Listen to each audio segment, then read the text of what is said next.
Chrysler Minivan, the family transport innovation that changed America.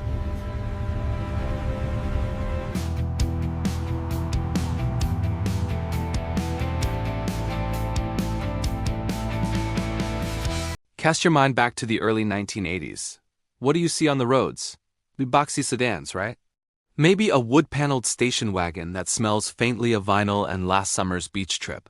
For the American family, getting everyone and everything from point A to point B was, well, it was a puzzle. You'd have kids crammed in the back, luggage precariously strapped to the roof, and a general feeling that there had to be a better way. The family car was a compromise, a metal box that tried to be everything to everyone but wasn't quite perfect for anyone. Families were growing, and so were their dreams. They dreamed of road trips that didn't involve elbow wars in the back seat, of grocery runs that could handle a week's worth of supplies in one go, of a vehicle that understood their lives. The air was thick with the scent of hairspray. The sounds of synth pop filled the radio waves, and underneath it all, a quiet revolution was simmering. A revolution on wheels.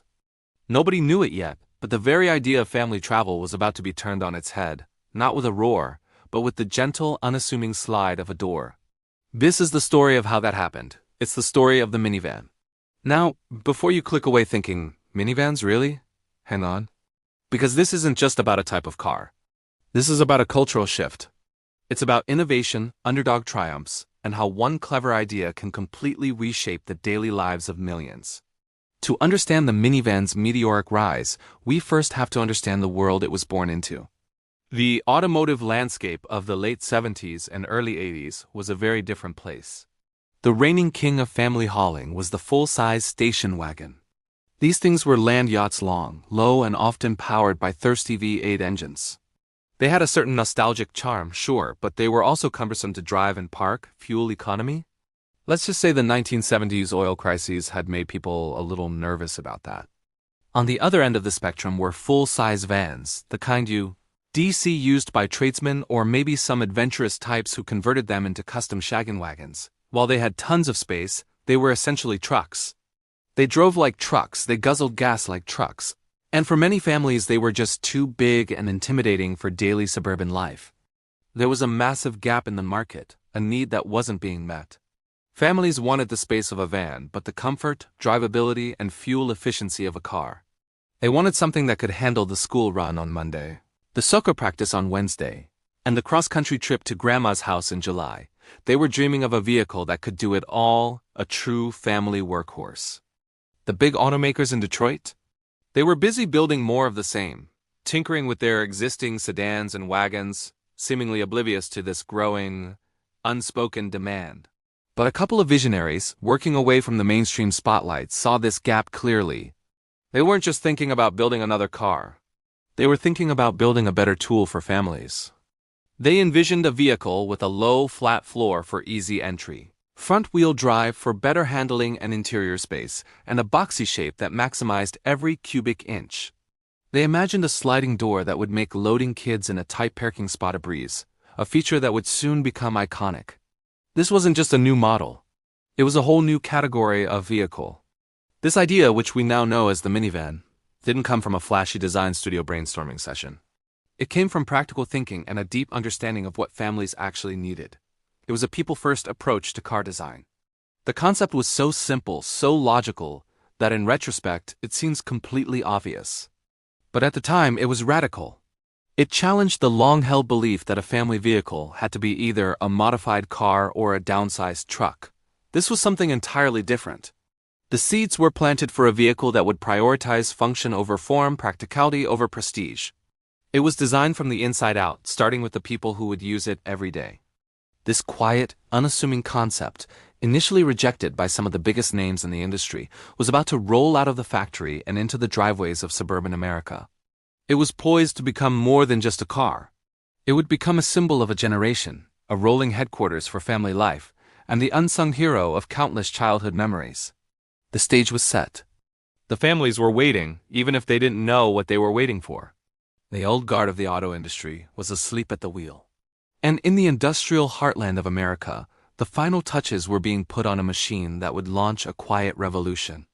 A revolution that started with a simple question: How can we make family life just a little bit easier? The answer, it turned out, was the minivan. And its arrival would change everything. So stick with us as we dive deeper into the incredible story of the minivan.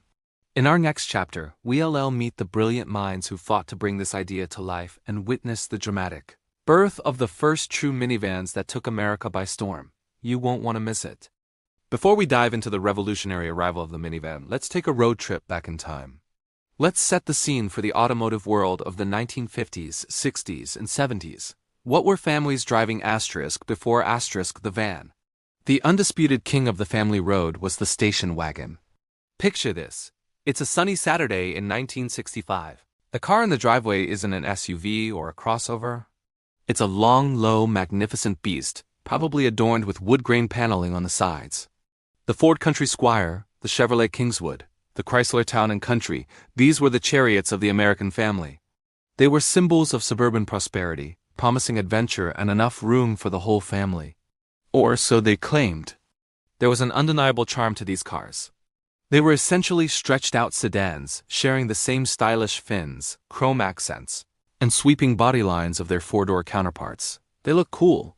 Driving one felt like you were piloting a land yacht, a statement piece that said, "We have a family and we're going places." The interiors were often just as stylish, with wide bench seats upholstered in durable and sometimes sticky vinyl. The sheer length of these vehicles was impressive. They had a presence on the road that's hard to find today. For kids, the station wagon was a rolling playground. The most coveted spot wasn't up front. It was the way back. This was the rear-facing third-row seat, a magical place where you could make faces at the drivers behind you, separated from your parents by what felt like a mile of cargo space. It was your own little world back there, watching the road unfold in reverse. Those long summer road trips, with the windows down and the radio playing the latest hits, are core memories for an entire generation. The station wagon wasn't just a car. It was a rolling member of the family, the backdrop for countless adventures, trips to the drive-in, and visits to Grandma's house. But let's be honest, beneath that nostalgic wood-paneled veneer, the reality of station wagon life wasn't always a postcard-perfect scene. The charm had its limits, and the practicalities of daily family life started to expose some serious cracks in the wagon's armor. Let's start with the seating. Sure, they advertised seating for 6, 8, or even 9 people. But seating was a generous term. These were mostly wide, flat bench seats with no dividers and, by today's standards, questionable safety features. On a long trip, "Stay on your side" was a constant battle cry from the front seat. The coveted third-row seat? It was often a cramped, fold-up affair accessible only by climbing over the second row. Getting in and out was an acrobatic feat, especially for adults or kids loaded down with school bags and sports gear. It was less of a dignified entry and more of a clumsy scramble. And then there was the cargo space. With all the seats up, the actual space for luggage was surprisingly limited. To carry anything substantial, you had to start folding seats down, which meant kicking people out. So it was a choice. Carry the people or carry the stuff, but doing both well was a constant puzzle. Parents became masters of Tetris, cramming suitcases, coolers, and camping gear into every available nook and cranny, often blocking the rear view entirely. The low roofline also meant you couldn't carry tall, bulky items like a new piece of furniture or a bicycle without strapping it precariously to the roof rack. Now, let's talk about what powered these land yachts: the engines. This was the era of no replacement for displacement. Big, thirsty V8 engines were the standard. Gas was cheap, and fuel economy wasn't a primary concern for most buyers. These wagons would cruise effortlessly on the highway, their big engines barely breaking a sweat. But around town, they were notoriously gas-guzzling machines. A trip to the grocery store could feel like a significant drain on the fuel tank. As the gas crises of the 1970s hit, the high cost of filling up a station wagon suddenly became a major family budget issue. The very thing that gave them their highway prowess, that big, powerful engine, became one of their biggest liabilities. Driving one was also an experience. They were built on car platforms, which meant they drove like very, very large, heavy cars. Power steering helped, but parking one of these behemoths in a tight spot was a workout. The handling was soft and floaty, great for absorbing bumps on a straight road, but less confidence-inspiring on a winding country lane. You didn't so much drive a station wagon as you navigated it. For parents, especially moms who often handled the daily driving duties, the frustrations were mounting. They dreamed of something easier.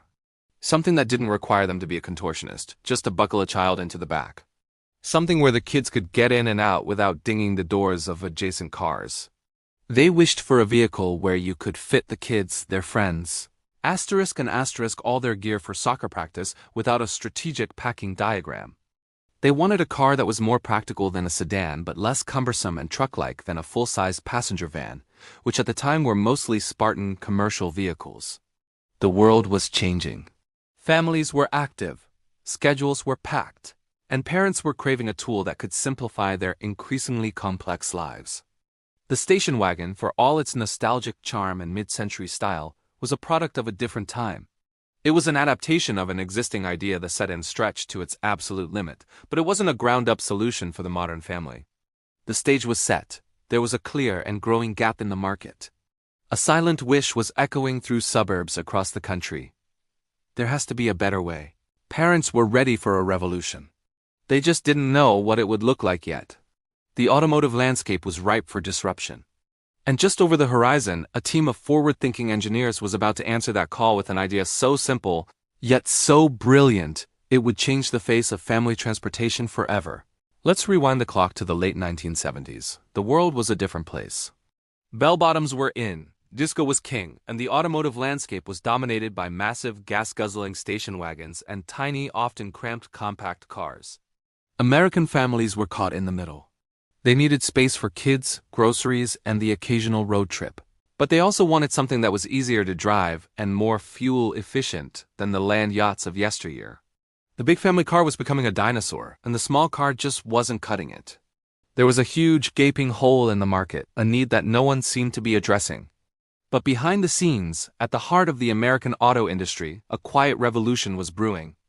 It wasn't happening on the flashy showroom floors or in big-budget advertising campaigns. It was happening in the minds of a few forward-thinking engineers and executives at Chrysler.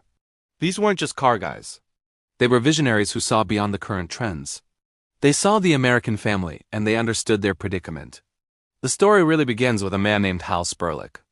Sperlich was a brilliant product planner, a kind of automotive prophet who had a knack for seeing what customers wanted before they even knew it themselves. He had been a key figure at Ford, involved in developing legendary cars like the original Mustang. But Sperlich had an idea that was even more radical, an idea he believed could change family transportation forever. He envisioned a vehicle that combined the passenger space of a traditional van with the comfort, handling, and garageability of a car. He called it the Mini-Max project. His concept was simple yet revolutionary: a garageable van.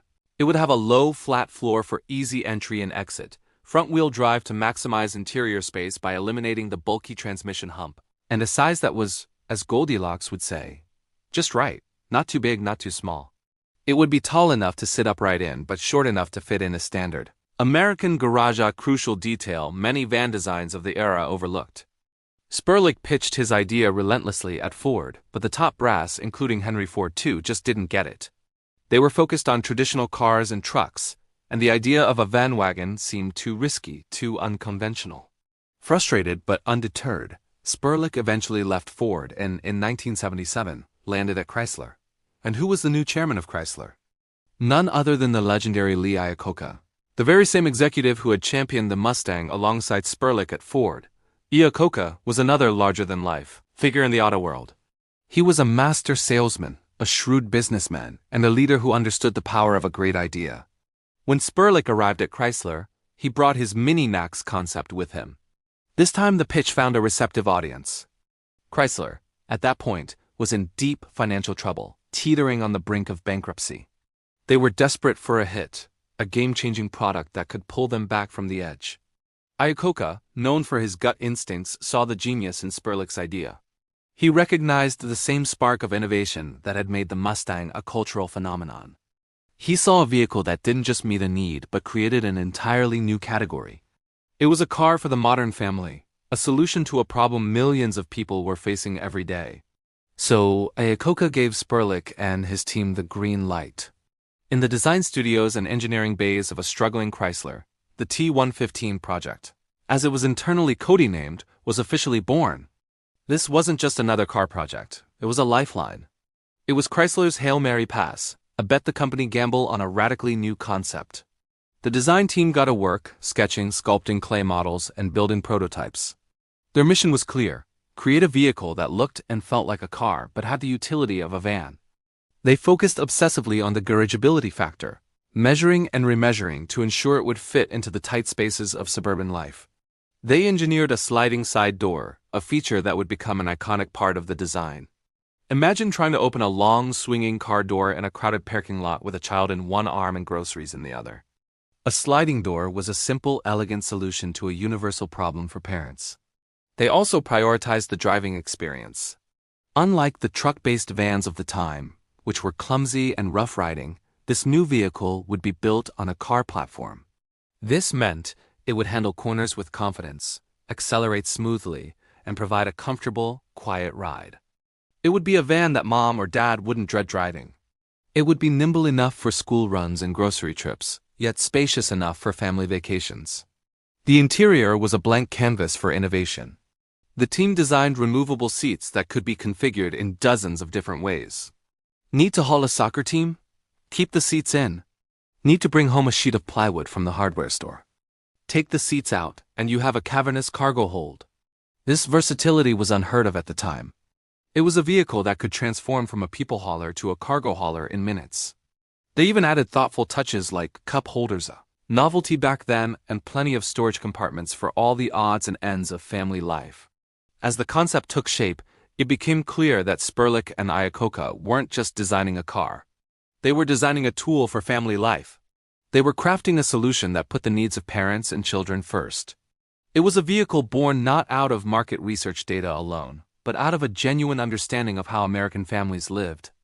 The spark of an idea that began in Hal Sperlich's mind was now becoming a tangible, rolling reality. It was a machine built with purpose, a direct answer to the unspoken question on the minds of millions of families: isn't there a better way? The team at Chrysler believed there was, and they were working tirelessly to build it. The stage was set for this new creation to emerge from the ashes of a struggling company and completely redefine what a family car could be. The revolution was just getting started. Imagine this: you're at the absolute peak of your career. You've climbed the ladder at one of the biggest companies in the world, the Ford Motor Company. You've launched iconic cars, become a household name, and you're the president. Then, one day, the unthinkable happens. You're fired. Not for incompetence, not for a scandal, but because the man at the very top, Henry Ford II, simply didn't like you. This isn't a Hollywood script. This was the harsh reality for Lee Iacocca in 1978. After 32 years of loyal service, after giving the world the Mustang, he was unceremoniously shown the door. It was a public humiliation, a brutal end to what seemed like a storybook career. For many, this would have been the end of the road. A time to retreat, to write a bitter memoir, and fade into a quiet, comfortable retirement. But Lee Iacocca wasn't like many people. This wasn't the end of his story. It was the explosive start of his second act. While the sting of betrayal was still fresh, the phone started ringing. And one of those calls came from a company that was teetering on the brink of collapse: the Chrysler Corporation. At the time, Chrysler was the sick man of Detroit. It was bleeding money, its factories were inefficient, and its cars were seen as outdated and uninspired. To the outside world, it looked like a sinking ship. Accepting a job there seemed less like a career move and more like professional suicide. Why would a titan like Iacocca, even a recently fired one, jump from the frying pan into the fire? Because where everyone else saw a lost cause, Iacocca saw an opportunity. An opportunity not just for a comeback, but for redemption. And more than that, he saw the chance to finally bring a revolutionary idea to life, an idea that had been brewing in his mind for years, an idea that his former bosses at Ford had repeatedly shot down. This idea wasn't for another flashy muscle car or a sleek luxury sedan. It was for something far more practical, something that would fundamentally change how families traveled.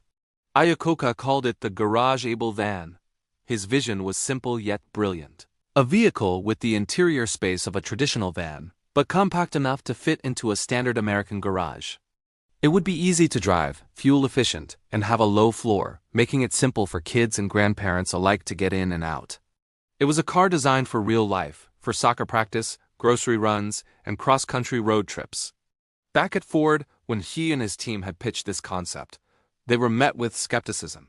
The executives couldn't see the market for it. They thought it was too niche, too risky. They were focused on competing with the sedans coming out of Japan, not on creating an entirely new category of vehicle. The garage-able van project, codenamed Minimax, was shelved, a casualty of corporate short-sightedness. But Iacocca never let go of the idea. He knew, with an almost prophetic certainty, that American families needed this vehicle, even if they didn't know it yet. He saw the demographic shifts, the rise of the suburbs, and the changing needs of the modern household. He knew his van wasn't just a good idea, it was a necessary one.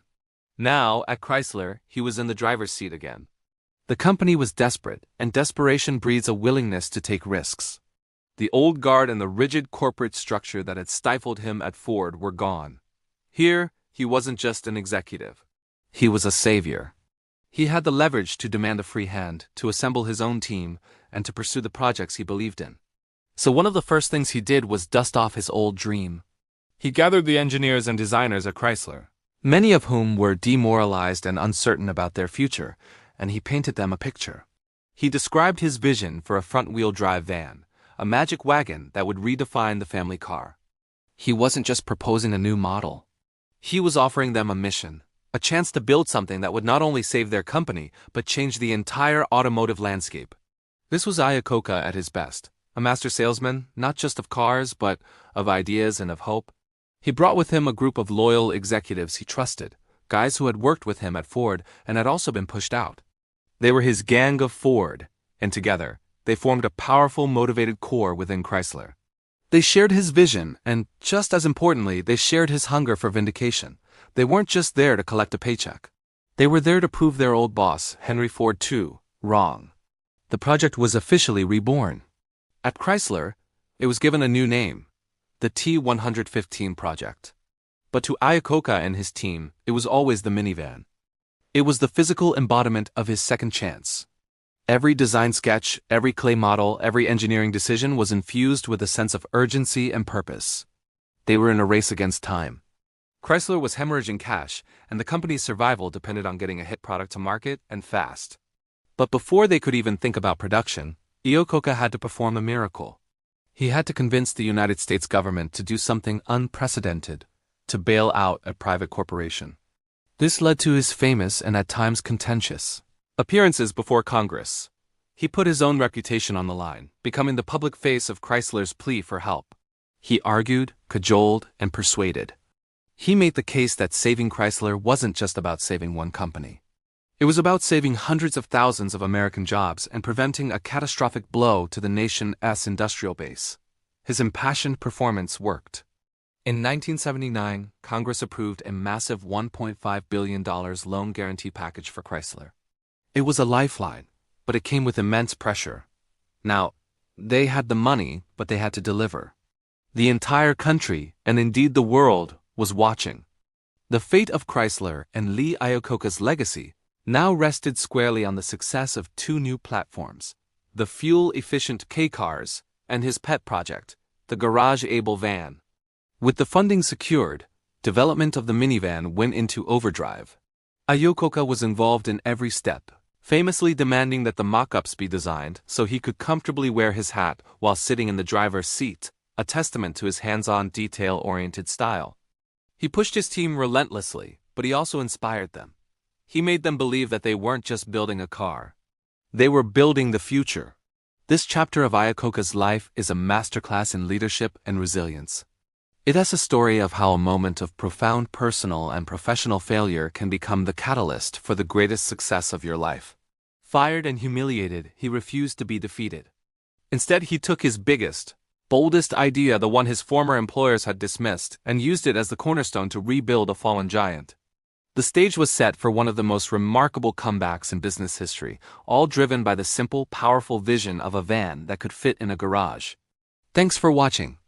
If you found this story as inspiring as I do, be sure to hit that like button, and subscribe to the channel for more deep dives into the stories behind the world's greatest innovations. We'll see you in the next video. Ever wondered how an idea sketched on a napkin can change the world? That's pretty much the story of the minivan. Welcome back to our series, and today we're diving into Chapter 5, Designing the Perfect Family Machine. Let's go back to the drawing board, literally where the very first minivans were taking shape. The initial sketches weren't about sleek lines or flashy chrome. No, they were about solving real-life problems for families. Imagine a designer, probably a parent themselves, thinking, how do we make this easier? The answer started with one revolutionary feature, the sliding door. Think about it. No more dinging the car next to you in a tight parking spot while trying to wrangle a child out of a car seat. It was a simple, elegant solution to a universal parental headache. This single feature was a game changer, a symbol of the vehicle's core purpose, convenience. Next up, the interior. The designers envisioned a space that was more like a room than a car cabin. This led to the concept of a completely flat floor. Why? A flat floor meant you could actually move around inside. It made the space feel open and versatile. You could pass snacks to the back, easily tend to a crying toddler, or just have that feeling of unrestricted space. It transformed the interior from a series of cramped compartments into a single cohesive living area on wheels. This wasn't about luxury. It was about livability. But the real stroke of genius was the seating. The sketches showed seats that weren't bolted down permanently. They were designed to be removable. This was huge. One day, you could be hauling 7 people to a soccer game. The next, you could take out the back rows of seats and have a cavernous space big enough to haul a sheet of plywood from the hardware store or pack up a dorm room for college. This modularity meant the minivan wasn't just a people mover. It was a stuffed mover, a do-anything mobile. It could adapt to the ever-changing chaos of family life. And of course, the magic number was 7. The goal was to comfortably fit 7 passengers. Not squeezed in, but with actual room to breathe. This was the capacity that could handle your family, plus a couple of friends for a trip to the movies or the beach. It was the perfect size for playdates, carpools, and family road trips. Every single design choice revolved around this core mission. What's so fascinating about this process is what they *DIDN single quotes T* focus on. There were no discussions about powerful engines for racing down the highway or expensive leather that would be ruined by spilled juice boxes. Every decision, every line on the page, was driven by one question. Does this make a family's life better and easier? Practicality wasn't just a feature. It was the entire design philosophy. The goal wasn't to build a status symbol, but to create a reliable, versatile tool. It was a vehicle designed from the inside out, starting with the needs of the people who would use it every single day. The designers were essentially building a Swiss Army knife on wheels. They looked at the station wagons of the time and saw their limitations. They looked at the big, clumsy commercial vans and saw their inefficiency. The minivan was the brilliant synthesis of the best of both worlds. The comfort of a car with the utility of a van. It was a brand new category of vehicle, born not from a desire for speed or luxury, but from an obsession with practicality. These early sketches were more than just drawings. They were a blueprint for a new way of family travel. They captured a vision of a vehicle that served the family, not the other way around. It was about creating a space that could handle the mess, the noise, the spills, and the joy of daily life. The result was a design so thoughtful and so perfectly tailored to its audience that it would go on to conquer driveways across the country for decades to come. And that's the story of how the minivan was conceived, not in a high-tech lab focused on performance, but on a simple drawing board dedicated to the art of the practical. It's a testament to the power of user-centric design. Thanks so much for watching this chapter of our journey.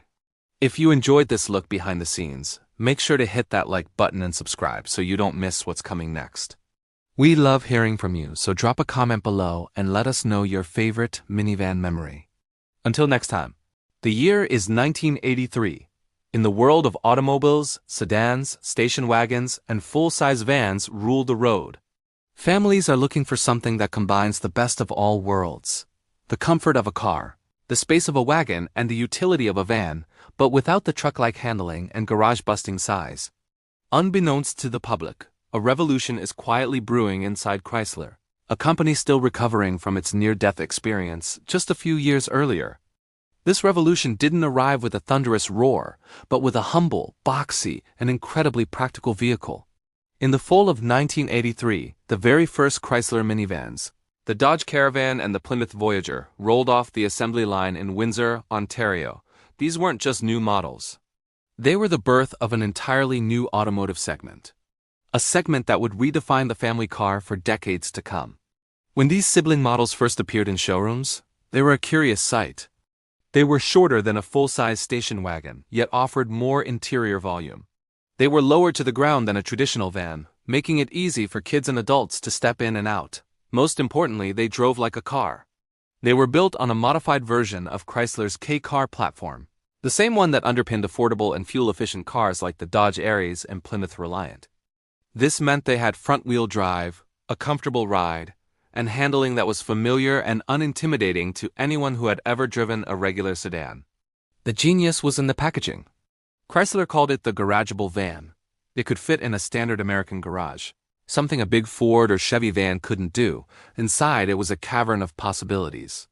The front-wheel drive layout eliminated the large transmission hump found in rear-wheel drive vehicles, creating a flat, spacious floor. The seats could be easily removed, transforming the vehicle from a 7-passenger people mover into a cargo hauler capable of swallowing a 4x8 sheet of plywood. The defining feature, the one that truly set it apart, was the sliding side door. In an era of long, heavy, swing-out doors on full-size vans, the minivan's sliding door was a revelation. Parents in tight parking lots rejoiced. No more worrying about kids dinging the car parked next to them. It was a simple, elegant solution to a common problem, and it instantly became the hallmark of the minivan. Let's step back and understand how this game-changing idea came to be. The concept of the minivan wasn't born overnight. Its roots go back to the early 1970s, with a visionary executive at Ford named Lee Iacocca and his right-hand man, Hal Sperlich. They developed a concept called the Mini-Max, which was essentially a smaller, more car-like van. Ford's leadership, however, was conservative and focused on traditional, profitable trucks and cars. They rejected the idea not once but twice. They just couldn't see a market for it. Frustrated, Iacocca and Sperlich eventually left Ford and landed at a struggling Chrysler Corporation. When Chrysler was on the brink of collapse in the late 70s, Iacocca famously went to the U.S. government for loan guarantees to save the company. With the company's future secured, he gave Sperlich the green light to finally build the vehicle they had envisioned for so long. They dusted off the old Mini-Max plans, refined them using the versatile K-Car platform, and poured their limited resources into making it a reality. It was a massive gamble. If the minivan failed, it could have taken the newly revived Chrysler down with it. But it didn't fail. Far from it. When the Caravan and Voyager hit the market, they didn't just capture attention. They created a frenzy. Chrysler had initially projected sales of around 155,000 units for the first year. The advertising was brilliant. It focused on real-life scenarios. Commercials showed families easily loading groceries, sports equipment, and kids. They highlighted the low step-in height, the cavernous interior, and of course that magical sliding door. They weren't just selling a vehicle. They were selling a solution to the daily chaos of family life. The tagline for the Dodge Caravan was, "The new generation of wagon," directly targeting the vehicle it was destined to replace. For the Plymouth Voyager, it was the magic wagon, emphasizing its seemingly impossible combination of space, comfort, and practicality.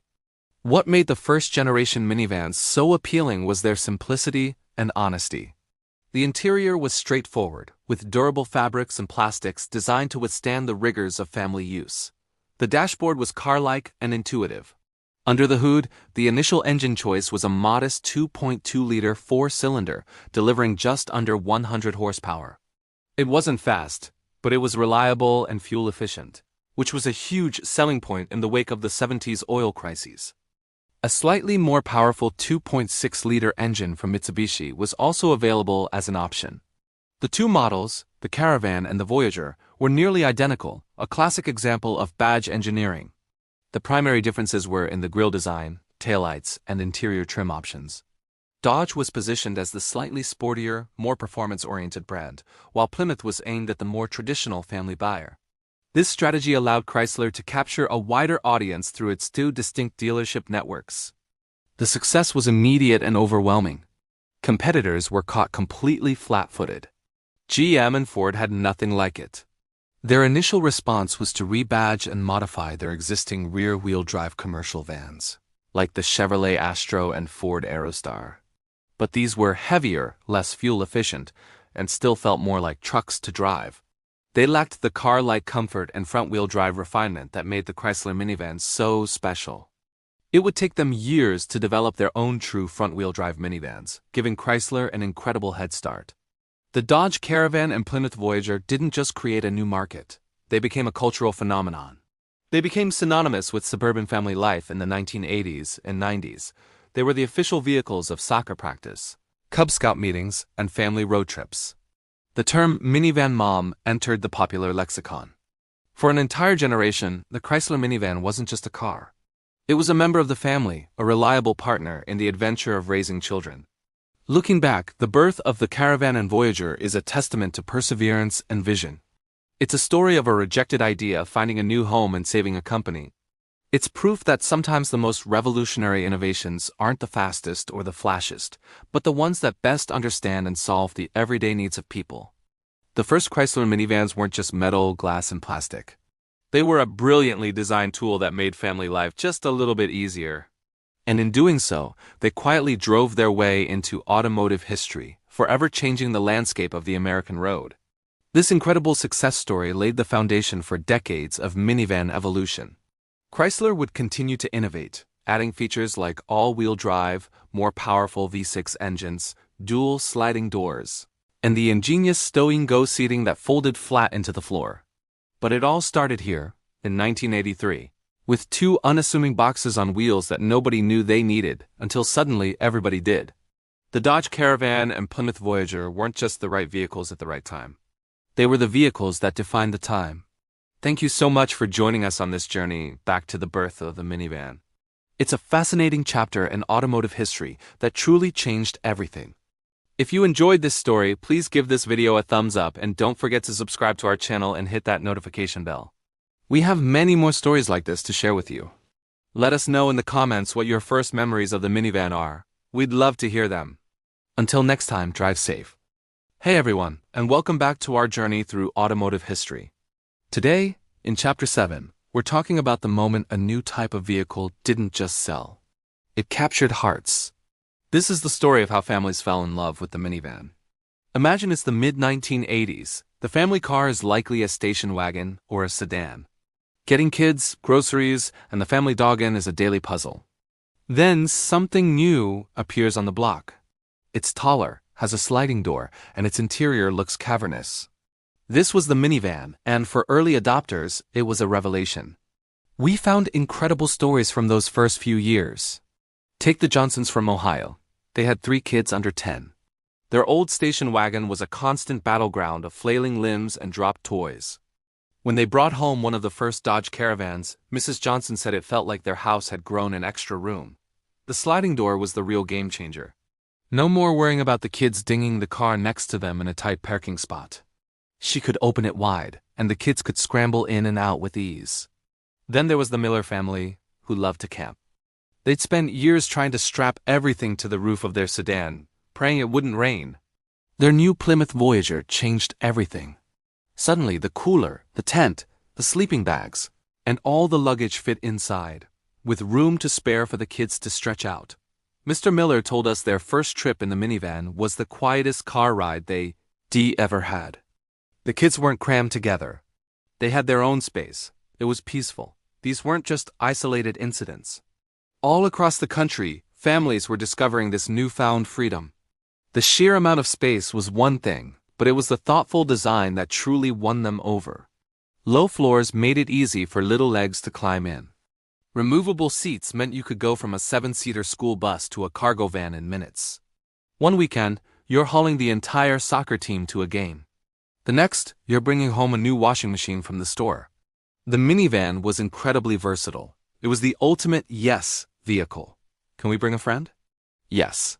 Can we stop and get ice cream? Yes. Can we fit the giant inflatable pool flamingo in the back? Absolutely. The answer was almost always yes because the minivan could handle it. It adapted to the chaotic, unpredictable, and wonderful reality of family life. Parents talked about the command seating position. Sitting higher up gave them a better view of the road, making them feel safer and more in control. The huge windows didn't just let in light. They gave kids a panoramic view of the world going by, turning every drive into an adventure. I Spy became a whole lot more interesting when you could actually see everything. And let's talk about groceries. Before the minivan, a big shopping trip was a strategic nightmare. Bags on the floor, on the seats, balanced precariously. With a minivan, you could just open the rear hatch and have a vast flat space to fill. People joked that they started buying more groceries simply because they could. It reduced the stress of a simple, everyday chore. It's fascinating how quickly the minivan wove itself into the fabric of family culture. It became the backdrop for countless memories. It was the mobile nap station for toddlers, the rolling locker room for sports gear, the quiet sanctuary for a tired parent waiting in the school pickup line.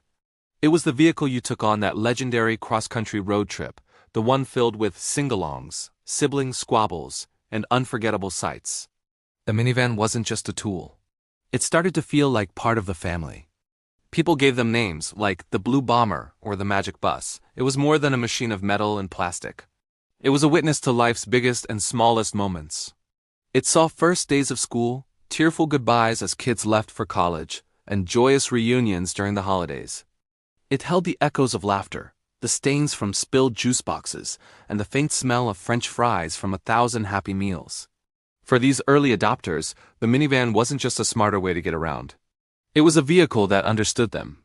It understood that family life is messy, spontaneous, and requires a lot of space, not just physical space, but space for moments to happen. It became an enabler of family connection, a reliable partner in the grand, chaotic adventure of raising kids. It wasn't just a car, it was a home on wheels. The love affair was real, and it set the stage for decades of innovation as automakers scrambled to meet the demands of families who had discovered a better way to travel together. The minivan had arrived, and family life would never be the same. Thanks so much for watching and joining us for this chapter. If these stories brought back any memories of your own family car, I'd love to read them in the comments below. Don't forget to like this video and subscribe to the channel so you don't miss what's coming next. We'll see you in the next one. Welcome back to our series on the American century. Today, in Chapter 8, we re-diving into the heart of suburbia and exploring a vehicle that didn't just move families, it redefined them. The Chrysler Minivan. Forget muscle cars and luxury sedans. This humble, boxy hero became the unsung chariot of a new American dream. So buckle up, we're taking a trip down memory lane, right into the driveways of the 1980s and 90s. Before the minivan, family transportation was a bit of a compromise. You had the massive, wood-paneled station wagons, thirsty, cumbersome, and frankly, a little dated by the 80s. Then there were full-sized vans, which were more commercial workhorse than family-friendly hauler. Families needed something that was practical, but not industrial, spacious, but not a land yacht. They needed a vehicle designed from the ground up with them in mind. Enter Lee Iacocca and Hal Sperlich at Chrysler. These automotive visionaries saw a gap in the market.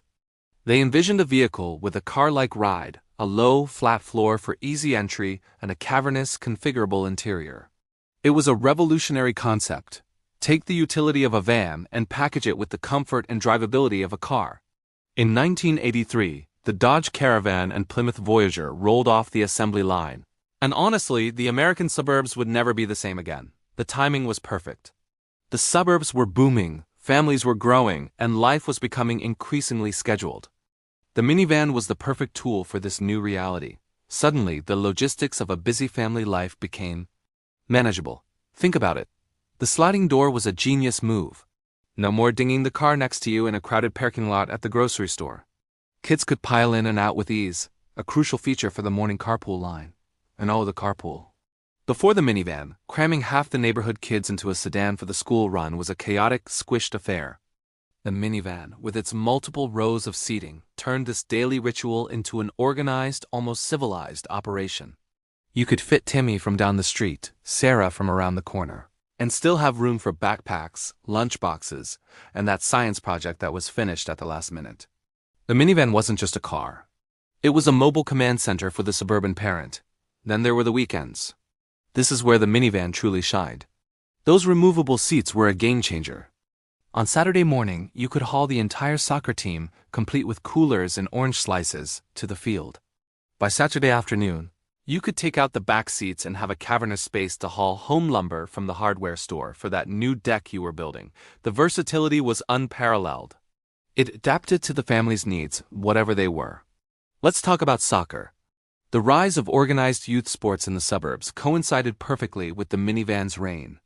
Fields started popping up in every new subdivision, and kids' schedules filled up with practices, games, and tournaments. Who was driving them to all these events? Mom. And what was she driving? A minivan. The vehicle became intrinsically linked to this lifestyle. The sheer amount of gear you could fit was staggering. Shin guards, cleats, balls, folding chairs for the parents, and a cooler that was always stocked. This is where a new cultural icon began to take shape. The soccer mom. The term started appearing in the mid-90s to describe a specific type of middle class. Suburban mother whose life revolved around her children's extracurricular activities. She was the family's logistician, scheduler, and chauffeur, and her trusty steed was the minivan. The vehicle became a symbol of her dedication, a rolling testament to her commitment to her kids' busy lives.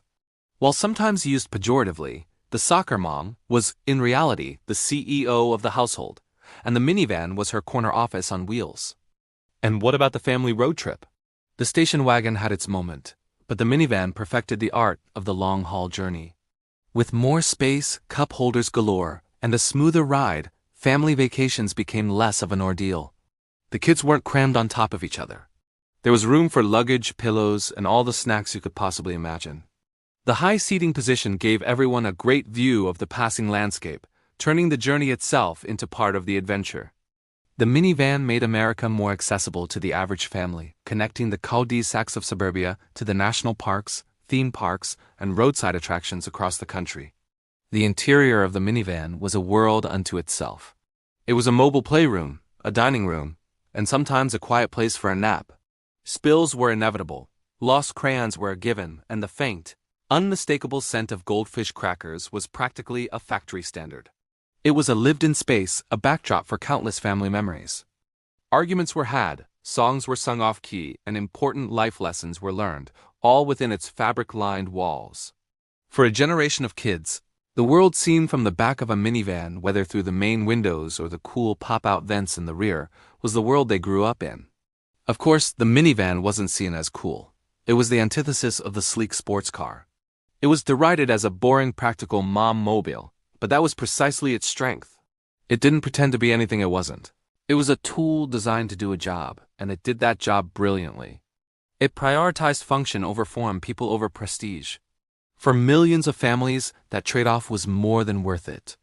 The freedom and flexibility it offered were far more valuable than a sleek design. It represented a shift in priorities, where the needs of the family unit took precedence over individual style. The success was immediate and overwhelming. Chrysler sold over 200,000 minivans in its first year alone. Soon, every other major automaker was scrambling to create their own version. Ford released the Aerostar, Chevy had the Astro, and Japanese manufacturers like Toyota and Honda entered the fray with the Previa and the Odyssey.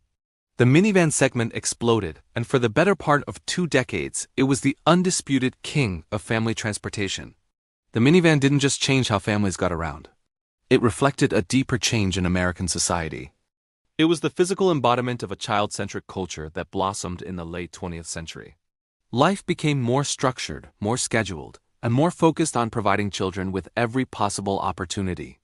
The minivan was the vehicle that made that intensive parenting style possible.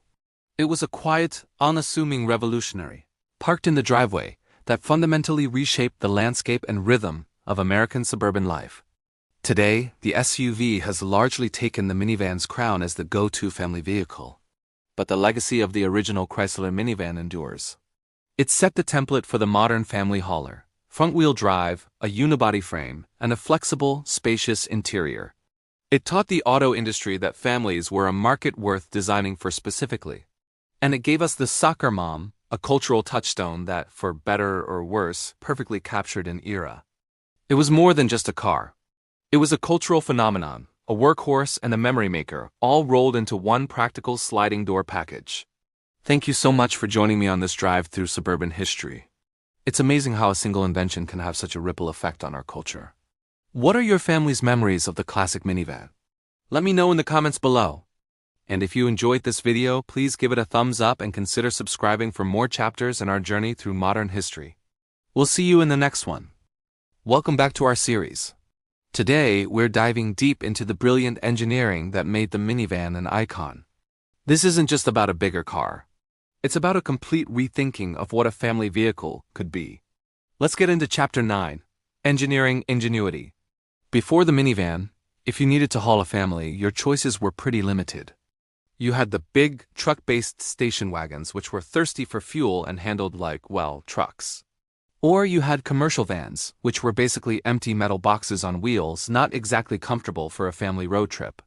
The engineers at Chrysler saw this gap. They asked a revolutionary question. What if we could combine the space of a van with the comfort and drivability of a car? The answer to that question changed everything. The absolute cornerstone of the minivan's design was front-wheel drive. Now, this wasn't a new technology, but its application here was pure genius.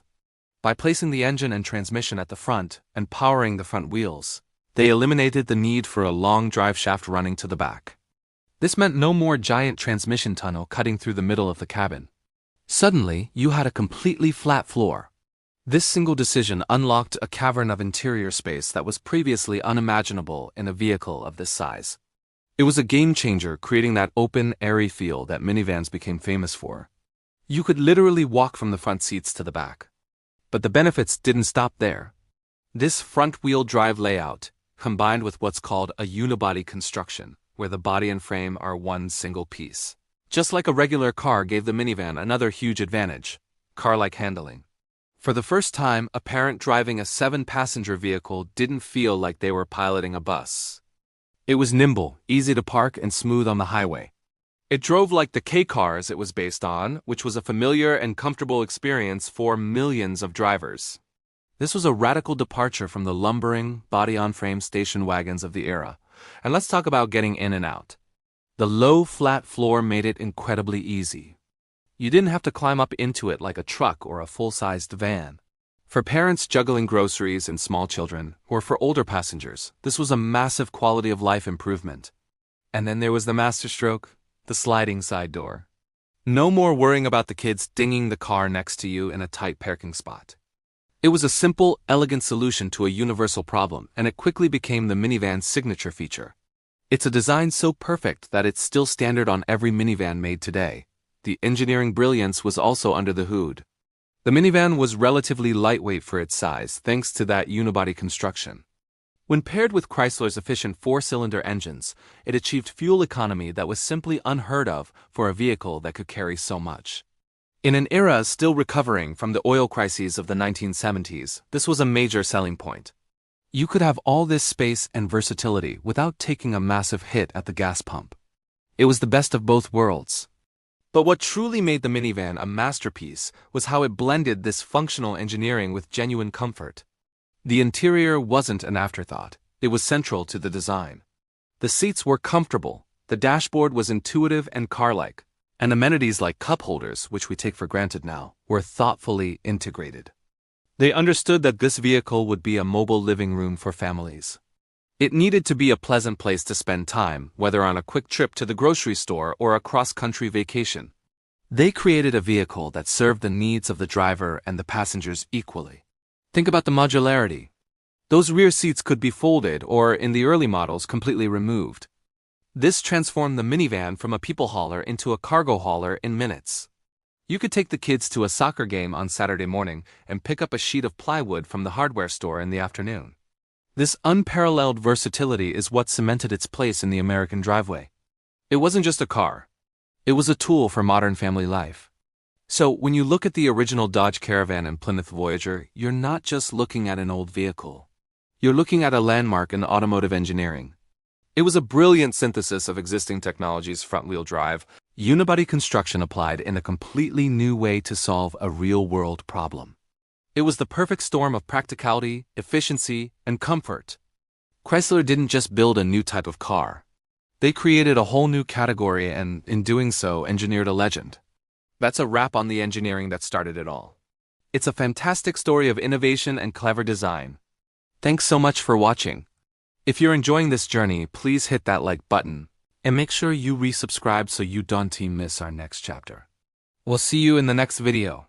You know that feeling when you've got a brilliant idea, and for a glorious moment, it's all yours? That was Chrysler in the mid-80s. They weren't just selling a car. They were selling a whole new lifestyle, a solution to a problem families didn't even know they could solve so easily. The magic wagons, the Caravan and Voyager, were flying out of showrooms. Sales charts were pointing straight to the moon. It was a revolution on wheels, and Chrysler was leading the charge, completely unopposed. But in the world of business, and especially in the car business, a revolution that's successful never stays a secret for long. While Chrysler was busy counting its profits and basking in the glow of its triumph, a low rumble was starting to build in the distance. Over in Dearborn, Michigan, and right there in Detroit, the giants were waking up. Ford and General Motors, the titans of the American auto industry, had been caught flat-footed. They had dominated the family car market for decades with their station wagons and full-size sedans. Suddenly, this upstart from Chrysler, a company they had practically written off just a few years earlier, had completely rewritten the rulebook. At first, there might have been some skepticism, some corporate head-scratching. Is this just a fad? Will people really trade in their trusty country squires for these ... boxes? But the sales numbers didn't lie. Every Caravan sold was a potential customer they were losing. The skepticism quickly turned into a 5-alarm fire in their product planning departments. The message was clear: we need one of those. Yesterday, the race to catch up was on. Ford's answer arrived in 1986, the Aerostar. It was ... different. Instead of adopting Chrysler's front-wheel drive, car-like platform, Ford stuck to its truck roots, building the Aerostar on a rear-wheel drive chassis.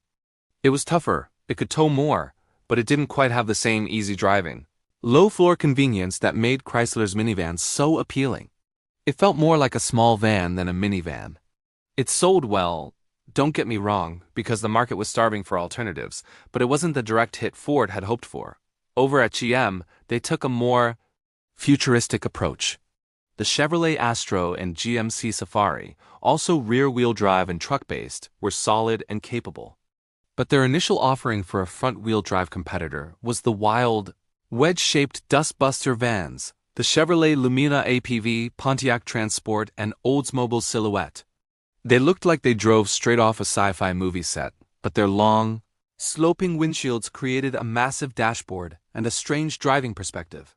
They were bold, they were daring, but they weren't quite what families were looking for. The competitors were in the game, but Chrysler was still the king of the hill.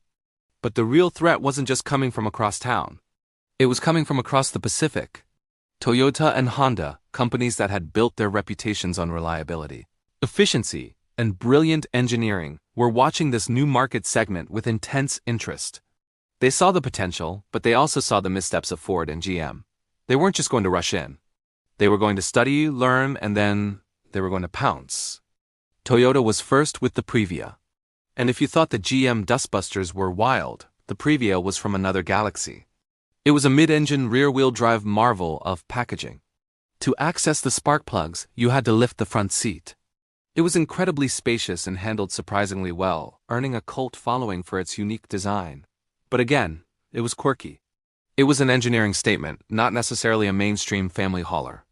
Then came Honda. In 1995, Honda launched the Odyssey.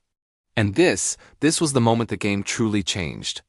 The first-generation Odyssey was a little smaller than its American rivals, but it had 4 conventional, car-like doors and a third-row seat that folded perfectly flat into the floor, an absolute game-changer that Chrysler wouldn't match for years. Honda had taken the core concept of the minivan and refined it with their signature blend of clever engineering and user-friendly design. The competition was no longer just nipping at Chrysler's heels. They were now running right alongside them, and in some cases, even pulling ahead with innovative features. The minivan war was in full swing, and every automaker knew that to win, they had to be smarter, more innovative, and more in tune with what families really wanted. But don't count out the pioneer. Chrysler wasn't just sitting back and watching its kingdom be invaded. They had a head start, and they used it. While the competition was busy launching their first attempts, Chrysler was already working on their second generation. Released in 1991, the redesigned minivans were a masterclass in listening to customers. They were sleeker, more aerodynamic, and packed with new features.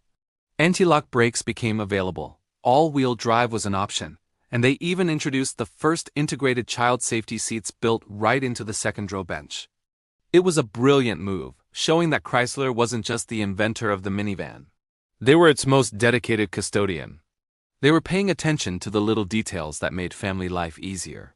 Then came the third generation in 1996, and it was a knockout punch. Chrysler went back to the drawing board and created what many still consider the pinnacle of minivan design. The styling was sleek, rounded, and elegant, a far cry from the original box. But the real magic was inside. They introduced the driver's side-sliding door. It sounds so simple now, but at the time it was revolutionary. No more having to walk all the way around the van to get the kids out on the street side. It was a feature born from pure real-world experience.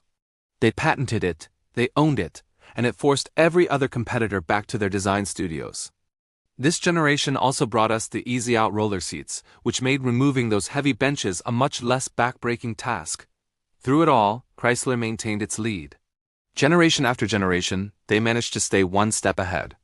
When Honda introduced the folding third row, Chrysler responded with stone go seating, a feature so ingenious it made you wonder how anyone ever lived without it. The second and third row seats disappeared into the floor with the pull of a few straps, creating a perfectly flat cargo area in seconds. It was pure genius. While Toyota and Honda focused on refinement and reliability, and GM and Ford struggled to find the right formula, Chrysler doubled down on innovation and family-friendly features. They understood that to lead the segment they created, they couldn't just be good. They had to constantly redefine what a minivan could be. They were the originators, the innovators, and for a very long time, the undisputed champions of the class they invented. This golden era of competition was fantastic for consumers. With every new model year, minivans got safer, more comfortable, more versatile, and packed with more clever features. The fierce rivalry between Chrysler, Honda, and Toyota pushed the boundaries of automotive design and engineering. Each company brought its unique strengths to the table, creating a diverse and exciting marketplace. But as the 2000s wore on, a new challenger appeared on the horizon, one that wasn't a minivan at all. The rise of the SUV was about to begin, and it would threaten to make the beloved minivan a thing of the past. The battle for the family garage was about to enter a whole new chapter. Thanks so much for watching this journey through automotive history with us. If you enjoyed this story, please hit that like button and be sure to subscribe and turn on notifications so you don't miss what happens next. We love reading your comments, so let us know, did your family have one of these classic minivans? We'll see you in the next video. Welcome back to our journey through automotive history. Today, we re-stepping into an era of unparalleled elegance and practicality, the age of the Chrysler Town and Country. This wasn't just a car. It was a statement, a rolling piece of art that redefined what a family vehicle could be. Picture this, it's the post-war era and the American dream is in full swing. Families are growing, the suburbs are expanding, and the open road is calling. But who said practicality had to be plain? Chrysler certainly didn't think so. They saw an opportunity to blend the utility of a station wagon with the luxury of a high-end sedan. And thus, the Town and Country was born.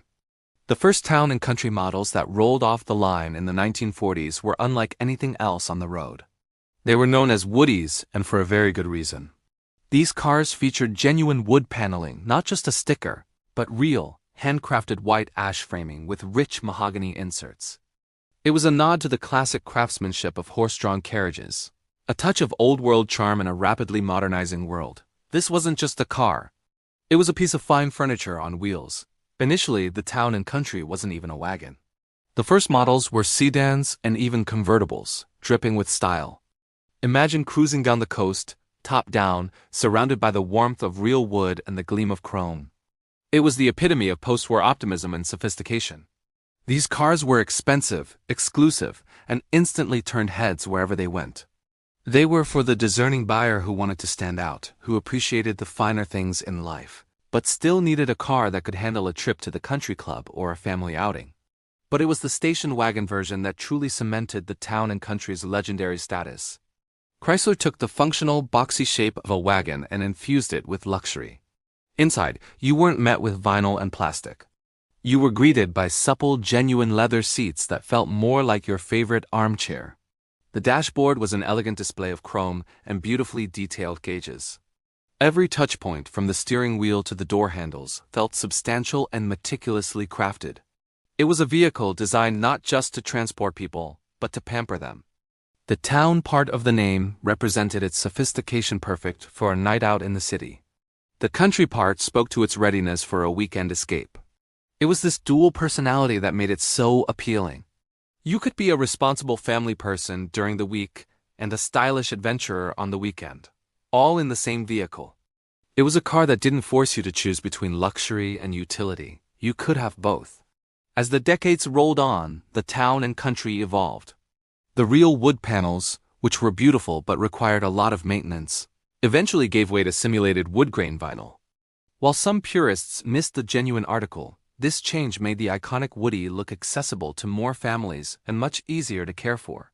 The essence of the town and country, however, remained the same: to be the most luxurious and well-appointed wagon on the market. Throughout the 50s, 60s, and 70s, the town and country continued to be a flagship for Chrysler. It was often the largest and most feature-packed vehicle in the lineup. It introduced innovations like power windows, power seats, and air conditioning to the family segment long before they became commonplace.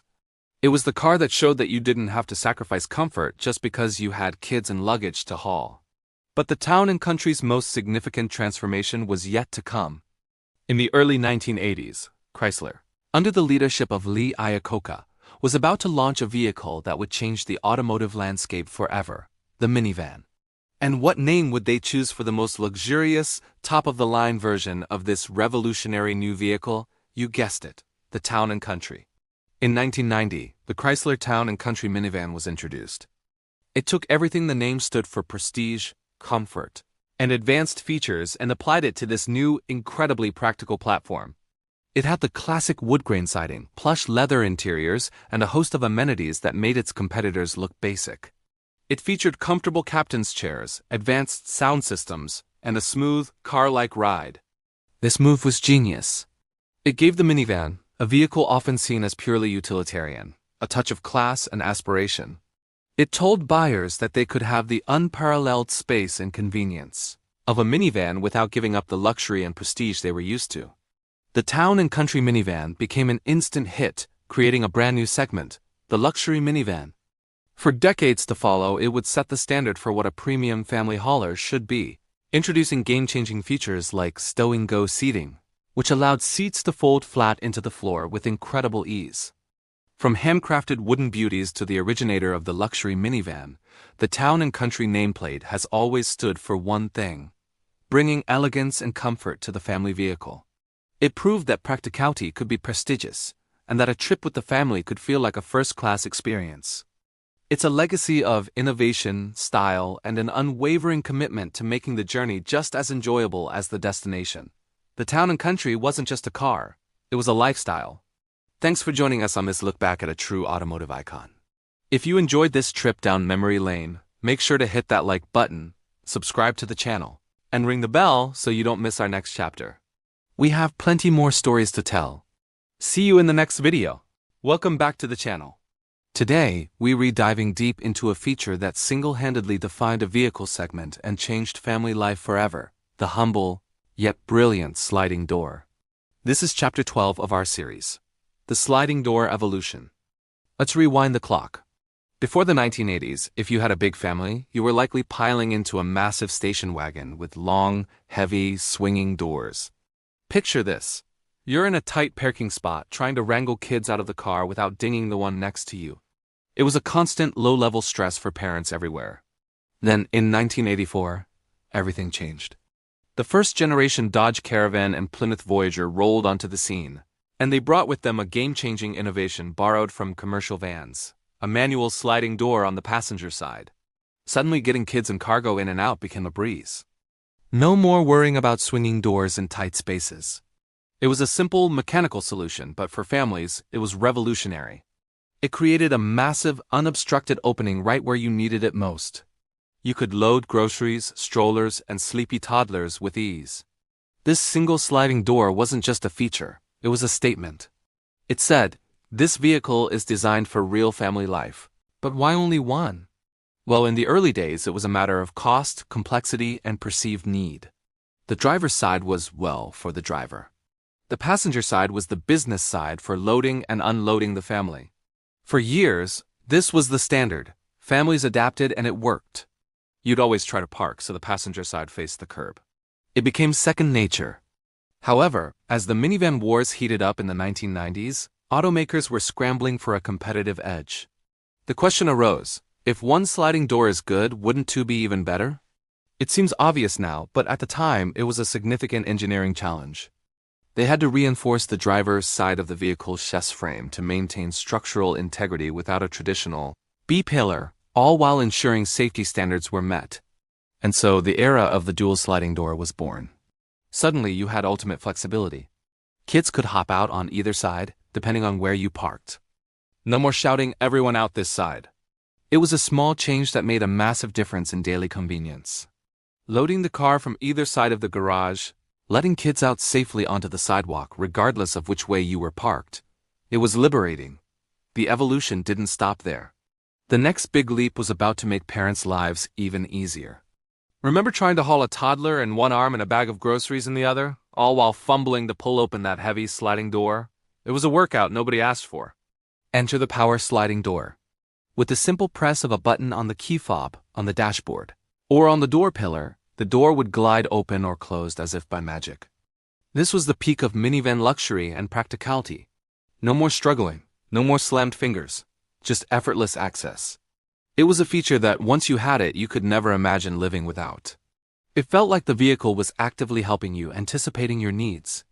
Then came the final, and perhaps most ingenious, evolution for the modern, over-encumbered parent, the hands-free, kick-to-open sliding door. Imagine this scene. Your hands are full with shopping bags, a squirming child, maybe even the family dog's leash. You walk up to your minivan, swipe your foot under the side of the vehicle, and like a loyal butler, the door slides open for you. It's the kind of small, thoughtful innovation that shows designers truly understand the chaos of family life. It turns a moment of potential frustration into a moment of pure, unadulterated convenience. From a single manual door that you had to muscle open to dual power doors that open with the wave of a foot, the evolution of the sliding door is a perfect microcosm of automotive design. It's not just about adding technology for technology's sake. It's about observing real-world problems and creating elegant, intuitive solutions that make a genuine difference in our everyday lives.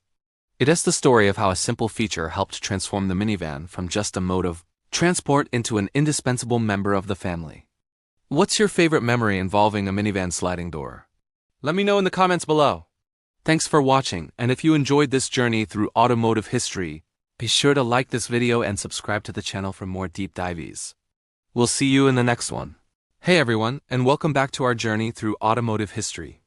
Today, we're pulling into the driveway of a decade defined by dial-up, denim, and a very specific type of family hauler. Get ready, because we're diving headfirst into Chapter 13, the minivan boom of the 1990s. Before the SUV conquered the world, there was the minivan. It wasn't just a car. It was a cultural phenomenon, a rolling testament to the American dream of the 90s. Think back, what do you see when you picture a suburban street from that era? I bet there's a minivan parked in at least one of those driveways, maybe with a baby on board sign suction cupped to the window. The story really starts in the mid-80s with Chrysler. Lee Iacocca, the legendary auto exec, saw a gap in the market. Families were outgrowing their station wagons but weren't ready for a full-sized, gas-guzzling van. The solution? The Dodge Caravan and Plymouth Voyager. They took the practicality of a van and put it on a more car-like, manageable platform. It was a stroke of genius. They were easy to drive, easy to park, and most importantly, they had that magical sliding door. For any parent who has ever tried to wrangle a child out of a car seat in a tight parking spot, that sliding door was a game changer. By the time the 1990s rolled around, the minivan wasn't just a vehicle. It was an institution. It became the undisputed chariot of the middle class. It was the vehicle you took on family road trips, the one you used for the soccer practice carpool, the one filled with grocery bags, sports equipment, and the occasional spilled juice box. It was the backdrop to countless family memories. Chrysler dominated the early scene, but soon, everyone wanted a piece of the pie. Ford launched the Aerostar and then the much more successful Windstar. General Motors gave us the Chevrolet Lumina APV, Pontiac Transport, and Oldsmobile Silhouette.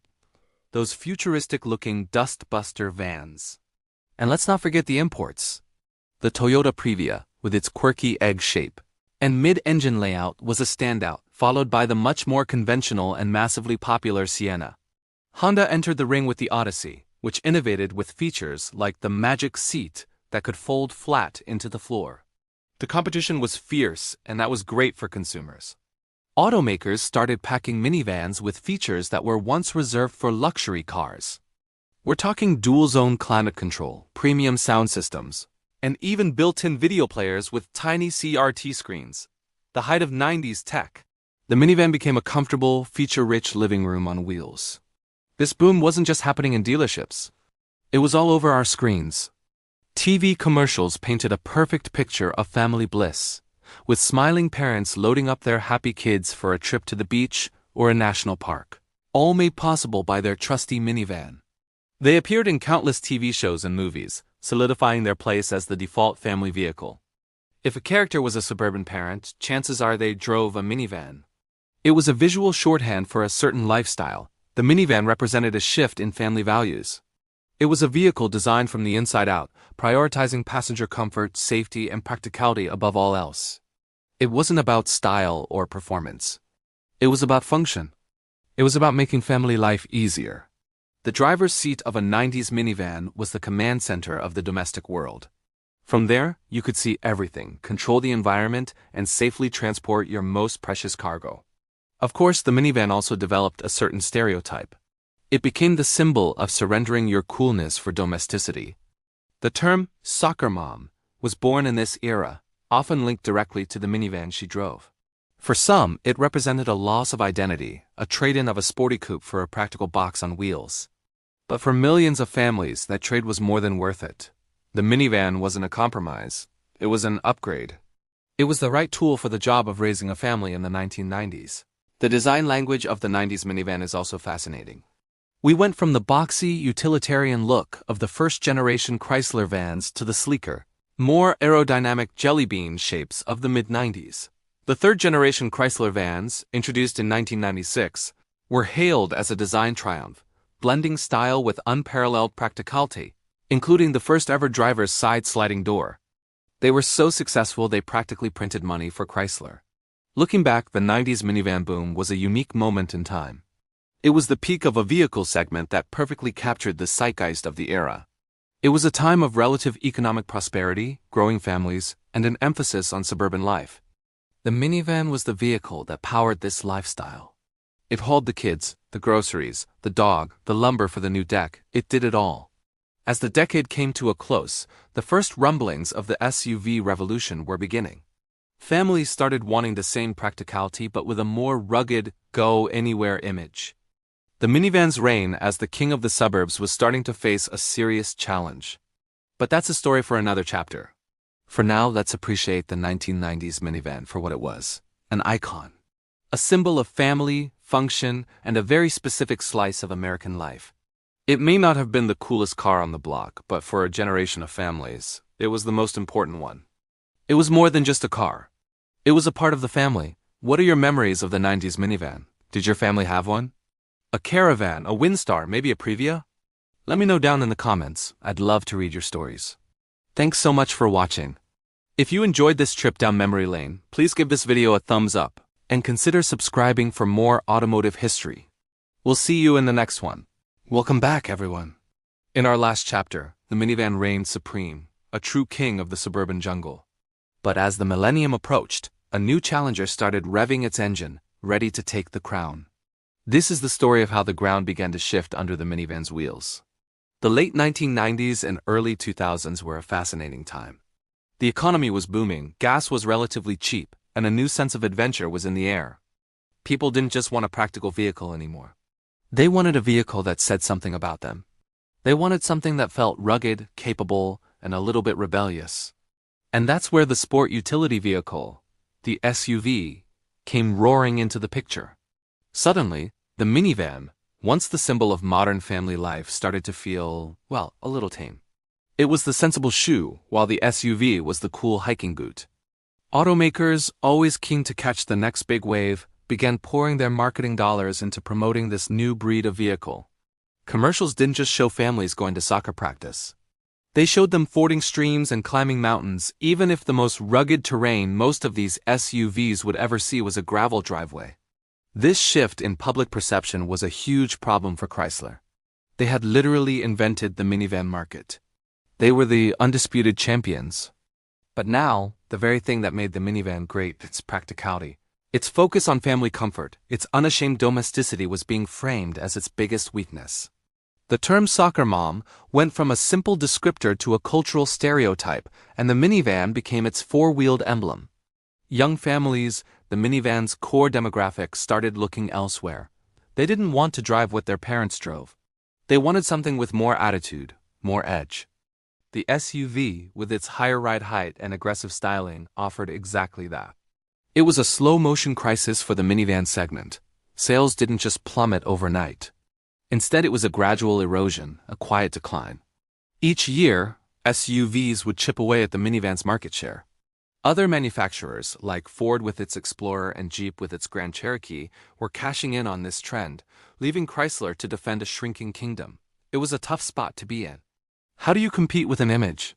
How do you make practicality sexy again when the culture is screaming for adventure? But don't count Chrysler out just yet. While the world was falling in love with SUVs, the engineers and designers in Auburn Hills weren't just sitting on their hands. They knew they couldn't just abandon their creation. They understood that for many families, the minivan was still the best tool for the job. So instead of panicking, they doubled down on what made the minivan great in the first place: innovation. They went back to the drawing board, asking themselves, how can we make this even better? How can we add features that families don't even know they need yet? This is where things get really interesting. Behind the scenes, away from the glitzy SUV ad campaigns, Chrysler was cooking up some of its most brilliant ideas. They knew they couldn't win a coolness contest with the SUV, so they decided to win the smartness contest. They focused on clever, family-friendly features that would make everyday life easier. They were about to introduce a game-changer, an idea so simple yet so revolutionary that it would redefine the interior of a family vehicle for a generation. I'm talking, of course, about stow-and-go seating. Before stow-and-go, if you wanted to use the full cargo capacity of your minivan, you had to physically unlatch and remove the heavy second and third row seats. It was a cumbersome, back-breaking process that often required two people. Many owners just left the seats in all the time because it was too much of a hassle. Chrysler's engineers saw this pain point and came up with an elegant solution. What if the seats could just disappear?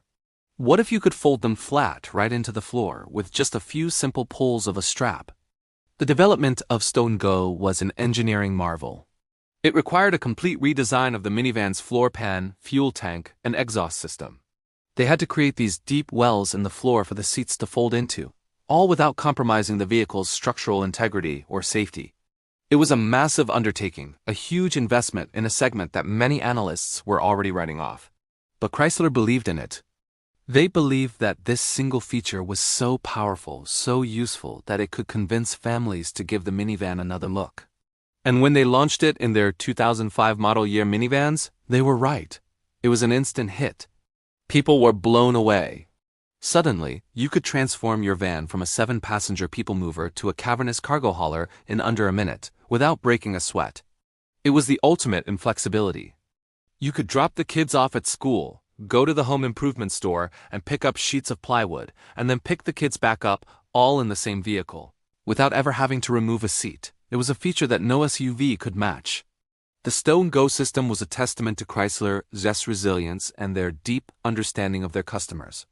They couldn't stop the cultural tide of the SUV, but they could offer something so uniquely practical that it kept them firmly in the game. It was a brilliant move that gave the Chrysler and Dodge minivans a powerful competitive advantage.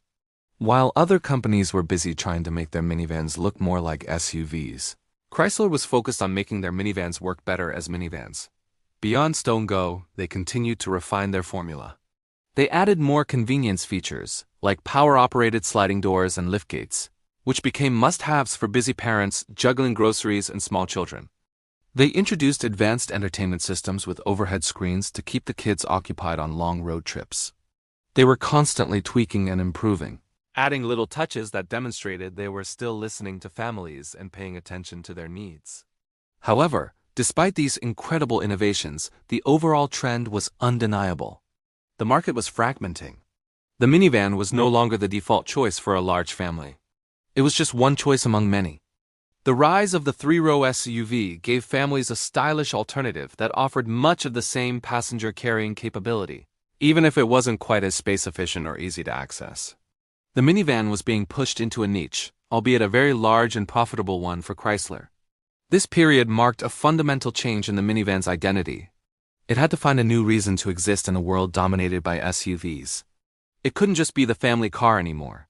It had to be the smart family car.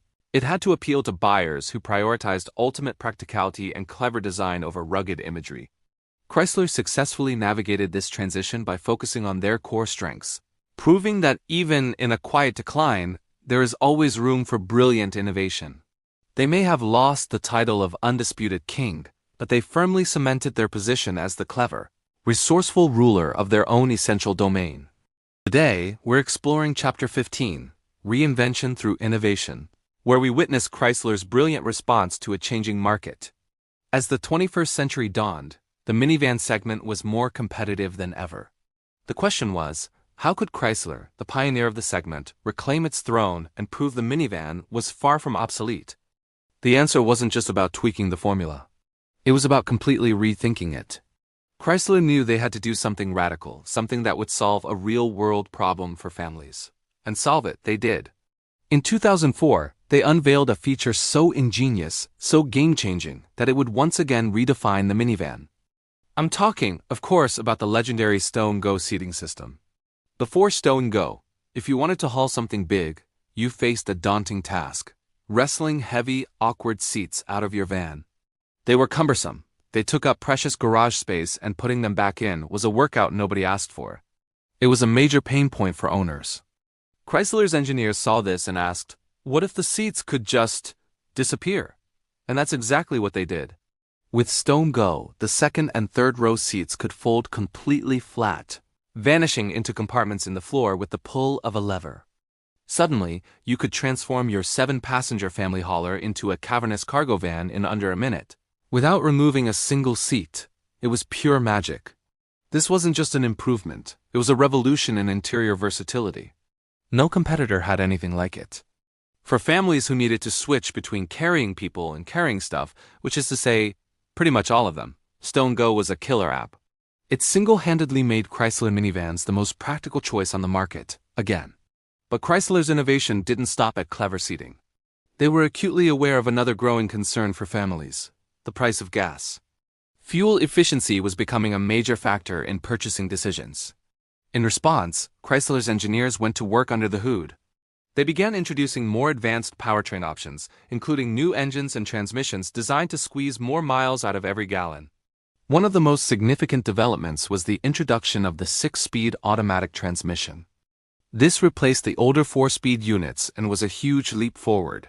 More gears meant the engine could operate in its most efficient range more of the time, whether you were cruising on the highway or navigating city streets. This translated directly into better fuel economy, saving families money at the pump without sacrificing the power they needed for a fully loaded van. It was a win-win, delivering both performance and practicality. They also refined the aerodynamics of the van, making subtle changes to the body shape to reduce drag and further improve efficiency. While practicality was king, Chrysler never lost sight of the importance of style. They understood that no one wants to drive a boring box, no matter how useful it is. The challenge was to blend family-friendly function with modern, sophisticated design. The 5th-generation minivans, launched for the 2008 model year, showcased this new design philosophy. They moved away from the softer, more rounded cab-forward look of the past and adopted a more chiseled, squared-off aesthetic. The lines were cleaner, the stance was more assertive, and the overall look was more upscale and SUV-like. It was a deliberate attempt to shed the soccer mom stereotype and appeal to a broader audience who valued style as much as space. Inside, the transformation was just as dramatic. The interiors received a major upgrade with higher quality materials, improved fit and finish, and a host of new technology features. They introduced things like ambient lighting, dual-screen entertainment systems, and advanced infotainment interfaces. These weren't just vans anymore. They were becoming mobile living rooms designed to keep the entire family comfortable, connected, and entertained on long journeys. This focus on creating a premium experience was crucial. It showed that a practical family vehicle could also be a stylish and desirable object, a place you actually wanted to spend time in. So let's put it all together.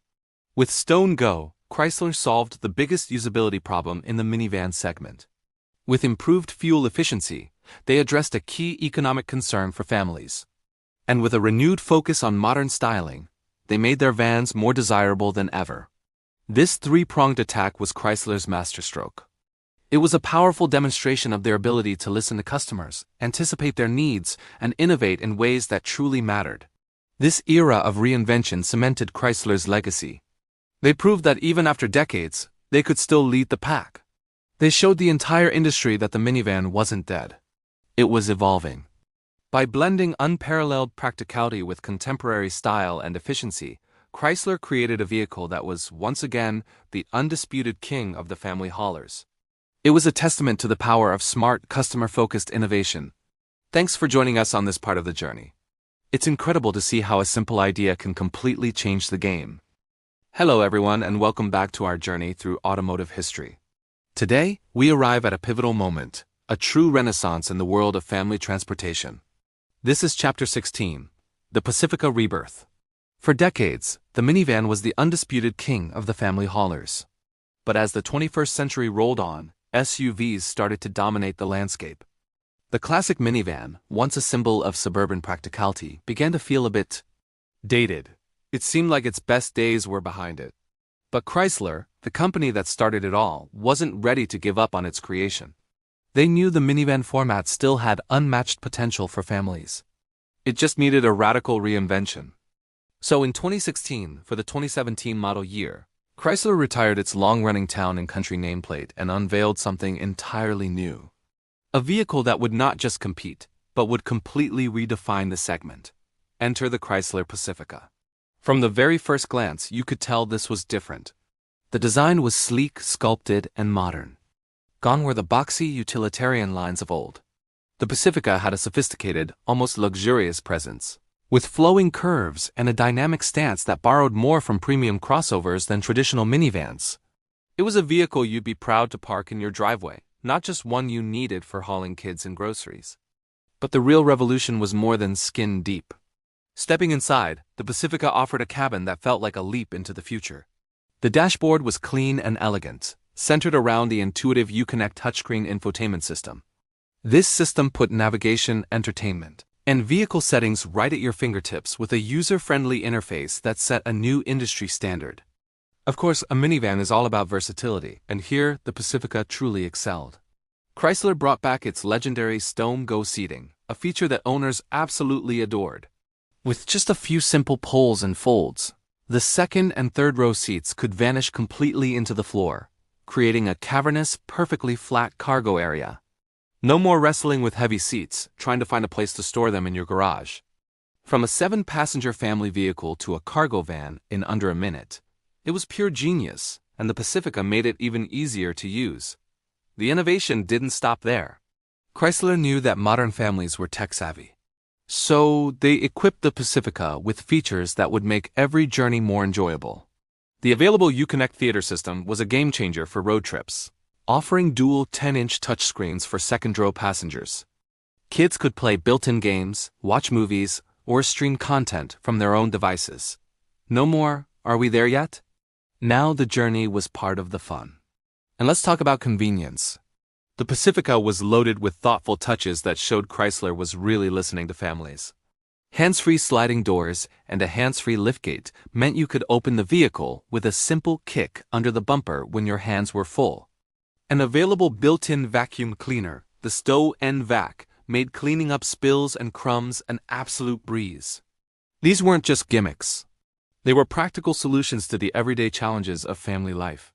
But the single biggest leap forward, the one that truly set the Pacifica apart from every other minivan on the market, was under the hood. For the first time ever in the segment, Chrysler offered a plug-in hybrid powertrain. The Pacifica Hybrid was a revelation. It could travel over 30 miles on pure electric power, meaning for many families, daily errands, school runs, and commutes could be completed without using a single drop of gasoline. This was monumental. It combined the unparalleled space and practicality of a minivan with the efficiency and environmental benefits of an electric vehicle. It offered the best of both worlds: silent, emission-free driving for short trips, and the long-range confidence of a gasoline engine for family road trips. The Pacifica Hybrid wasn't just a new type of minivan. It was a new type of family vehicle, period. The standard powertrain was no slouch, either. The Pacifica came with a refined version of Chrysler's award-winning 3.6-liter Pentastar V6 engine, paired with a smooth shifting 9-speed automatic transmission. This combination delivered ample power for merging onto highways and a quiet, comfortable ride that made long journeys feel effortless. In later model years, Chrysler even added an all-wheel drive option, providing extra confidence and capability for families living in areas with challenging weather conditions. Safety, a top priority for any family vehicle, was a core focus of the Pacifica's design. It was built on an all-new, robust platform and offered a comprehensive suite of over 100 standard and available safety and security features. This included things like a 360-degree surround view camera, forward collision warning with active braking, lane departure warning, and adaptive cruise control. The Pacifica wasn't just designed to carry your family. It was designed to protect it. The awards started pouring in almost immediately. The Pacifica was named North American Utility Vehicle of the Year, a first for a minivan. It consistently topped best family car lists from major automotive publications year after year.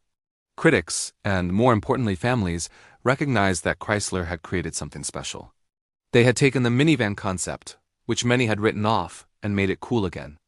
They made it desirable, innovative, and perfectly in tune with the needs of the modern family. The Pacifica's arrival marked a new chapter for the minivan. It proved that practicality and style could go hand in hand. It showed that family vehicles could be at the forefront of technological innovation, leading the way with features like plug-in hybrid powertrains and advanced infotainment systems. It was a bold statement from the company that invented this segment, a declaration that the minivan was not only alive and well but was ready to lead the way into the future. The Chrysler Pacifica is more than just a vehicle. It's a testament to ingenuity and a deep understanding of what families truly need. It's the story of a rebirth, a reinvention that has redefined an entire class of vehicle and secured its place in the hearts and driveways of a whole new generation. Thank you so much for joining us for this chapter. The story of family transportation is always evolving, and the Pacifica is a shining example of that progress. If you enjoyed this video, please give it a thumbs up. And don't forget to subscribe to the channel and hit that notification bell so you don't miss our next installment. We'll see you in the next one. Welcome back to our series. Today, we're diving into Chapter 17, the cultural legacy of the minivan. How did this humble box on wheels become so deeply woven into the fabric of American life? It's a story that goes far beyond just getting from point A to point B. It's about memories, movies, and a whole lot of nostalgia. Think back. For millions of us, the minivan is the backdrop to our childhoods. It's the smell of old French fries under the seat, the sound of your sibling yelling, "Are we there yet?" from the third row, and the sight of the open road stretching out on the way to a national park or grandma's house. The minivan wasn't just a car. It was our mobile command center for family adventures. It was the chariot for soccer practice, the vessel for epic cross-country road trips, and the stage for countless carpool karaoke sessions long before it was a TV segment. These weren't just drives. They were formative experiences, chapters of our lives written on highways and byways across the country. The minivan was designed for the family, and in doing so, it became part of the family. Its cavernous interior was a world of its own. Remember staking your claim over a specific seat? Building forts out of blankets and pillows in the back? The sheer magic of those sliding doors, opening up to a new destination, a new memory. It was our rolling living room, our private sanctuary on wheels. It held our secrets, our laughter, and sometimes our tears. It witnessed arguments over the radio station and moments of shared wonder as we drove past a breathtaking sunset. The minivan didn't just transport us. It connected us. But the minivan's influence didn't stop at our driveways. It rolled right onto the silver screen and became a Hollywood icon in its own right. Think about it. In movies and TV shows, the minivan is often used as visual shorthand for suburbia, or family life. It's the trusty vehicle of the relatable, everyday hero. Remember John Travolta as Chili Palmer in Get Shorty? He called the Oldsmobile silhouette the Cadillac of minivans. That single line captured the vehicle's unique blend of practicality and surprising comfort. It was a moment that gave the minivan a dose of cool, a nod from Hollywood that it was more than just a family hauler.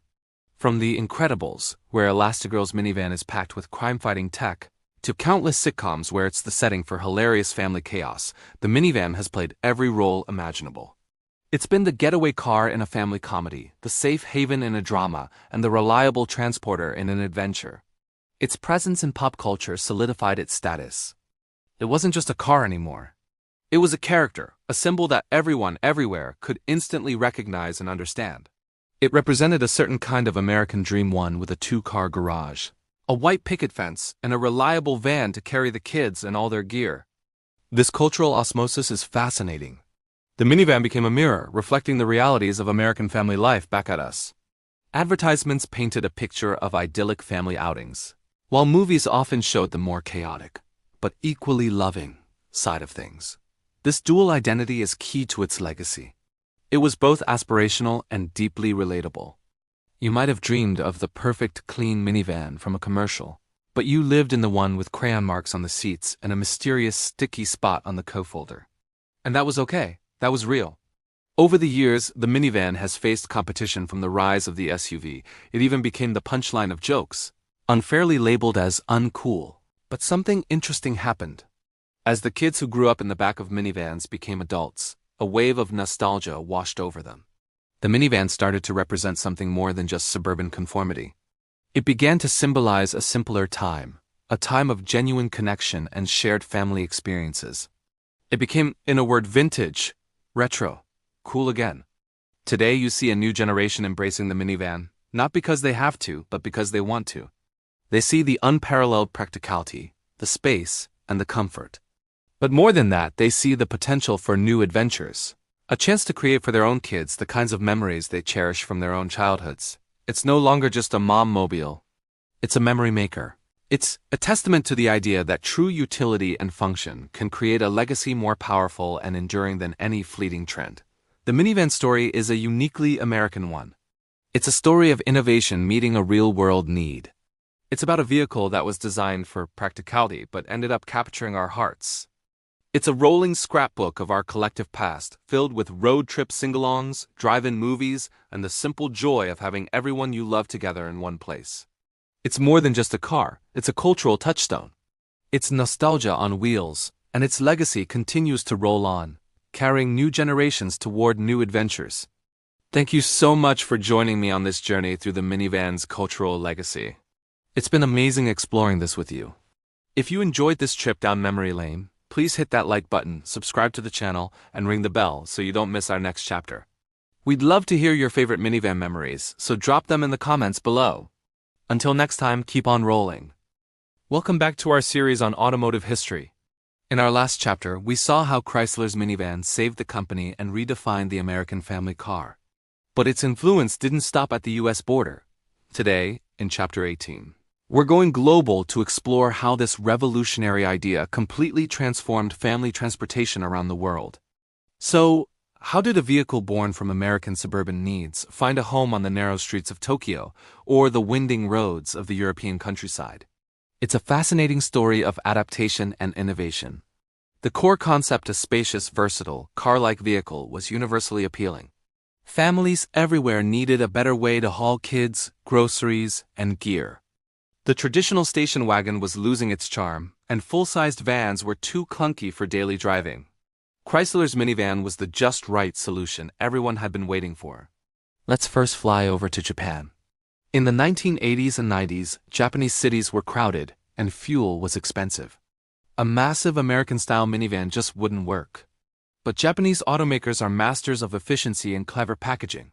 They saw the brilliance of the minivan's one-box design and adapted it to their own unique market. Enter the era of the compact van, or what many of us know as the JDM, Japanese Domestic Market Van. Companies like Toyota, Honda, and Nissan took the core principle, a high roof, sliding doors, and flexible seating, and scaled it down. The Toyota Town Ace, the Nissan Serena, and the Honda Stepwin became iconic. They were shorter, narrower, and powered by smaller, more fuel-efficient engines. But they didn't just shrink the design, they innovated. Japanese engineers are famous for their space magic. They introduced features like seats that could swivel to face each other, creating a lounge-like atmosphere, or seats that folded completely flat into the floor long before American vans did. They packed these compact vehicles with surprising luxury and technology, proving that a family car didn't have to be a penalty box. These vans became an integral part of Japanese culture, used for everything from daily school runs to weekend camping trips. They were practical, efficient, and honestly, pretty cool. Now let's cross the globe to Europe. The European automotive landscape was different yet again. Drivers there valued handling, performance, and a premium feel. The American minivan was often seen as too large and unrefined for European tastes. The challenge was to create a vehicle with the minivan's practicality but the driving dynamics and style of a European car. The breakthrough came in the mid-1990s with a joint venture between Peugeot, Citroën, and Fiat. The result was the Eurovan, a single platform that spawned 4 different models: the Peugeot 806, Citroën Evasion, Fiat Alice, and Lancia Zeta. These vehicles were a revelation. They were shorter and narrower than their American counterparts, making them perfect for navigating historic city centers. But crucially, they were designed to drive like cars. They had responsive handling, comfortable rides, and efficient diesel engines that were perfect for long-distance highway cruising. Simultaneously, Renault was working on its own game-changer. In 1996, they launched the Renault Scenic, which took the concept a step further. Instead of being a full-sized van, the Scenic was based on the platform of their compact Megane hatchback. This created a new category entirely, the compact multi-purpose vehicle, or MPV. It was brilliant. The Scenic offered much of the interior flexibility of a larger van individual. Removable rear seats, tons of storage cubbies, but in a footprint no bigger than a typical family car. It was an instant sensation. Families across Europe flocked to this new kind of vehicle.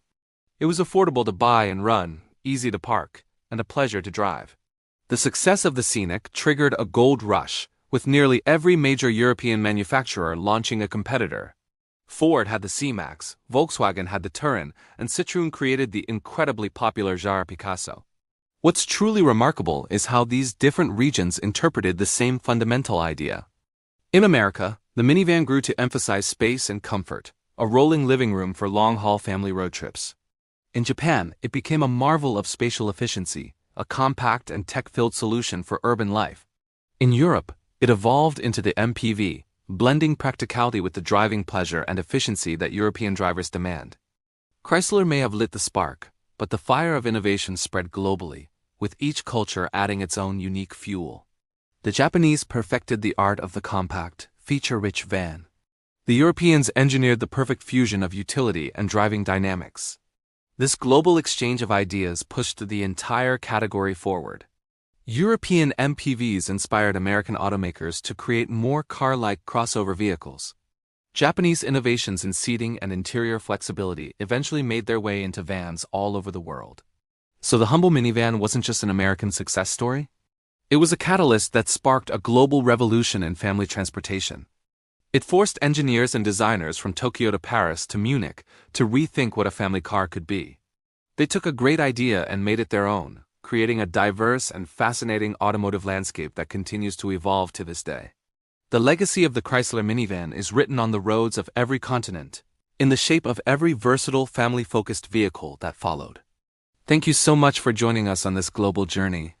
It's incredible to see how one idea can ripple across the world and change so many lives. If you enjoyed this chapter, please hit that like button and subscribe to the channel so you don't miss what is next. We love hearing from you, so drop a comment below and tell us about the iconic vans and MPVs from your part of the world. Until next time, drive safe and stay curious. For decades, the minivan has been the unsung hero of family life. It's been the vessel for road trips, the chariot for soccer practice, the mobile command center for busy parents. We've seen it evolve, adapt, and consistently deliver on its promise of practicality. But now, as we stand on the brink of an automotive revolution, we have to ask, what's the next chapter for the family hauler? What is the minivan's place in an all-electric future? The writing is on the wall. The entire industry is shifting towards electric power, and it's not a matter of asterisk if asterisk, but asterisk when asterisk every vehicle segment makes the leap. For the minivan, this transition isn't just an upgrade. It's a chance for a complete rebirth. Imagine a vehicle that already excels at space, comfort, and utility, but is now whisper quiet, emissions-free, and boasts instantaneous torque for smooth, effortless acceleration. Think about the core design of a minivan.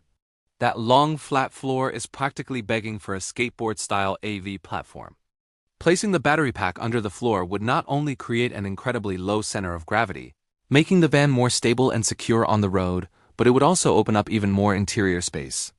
Without the need for a bulky engine, transmission tunnel, or drive shaft, designers could create a cabin that feels more like a futuristic lounge than a traditional car. We're talking about expansive, flat floors from front to back, allowing for unprecedented flexibility in seating and cargo arrangements. The benefits for family life are immense. An electric minivan would be the ultimate sanctuary. The silent powertrain means no more engine hum drowning out conversations or waking a sleeping baby. It transforms the cabin into a peaceful space where you can actually connect with your family on the road. And let's not forget the convenience. Charging at home overnight means waking up every morning with a full tank, ready for the day's errands without ever needing to stop at a gas station. The cost savings on fuel and maintenance alone would be a significant bonus for any family budget. So who will lead this charge? If history is any guide, all eyes are on Chrysler. They invented the minivan segment as we know it, and they've consistently innovated from stone-go seating to the first plug-in hybrid minivan, the Pacifica Hybrid. The Pacifica was a crucial first step, a bridge to the electric future. It proved that electrification and family hauling were a perfect match, offering silent electric-only driving for daily commutes while retaining the flexibility of a gas engine for long trips. It gave families a taste of the AV life, and the reception was fantastic. Chrysler has been watching, learning, and preparing. Their recent concepts, like the Chrysler Portal and the Synthesis Cockpit, give us a glimpse into their vision. These aren't just concepts, they are statements of intent.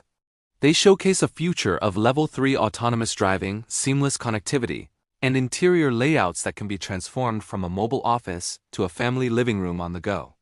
The Synthesis Cockpit, with its massive infotainment screens and an AI-powered virtual assistant, promises a user experience that is intuitive, personal, and deeply integrated into your digital life.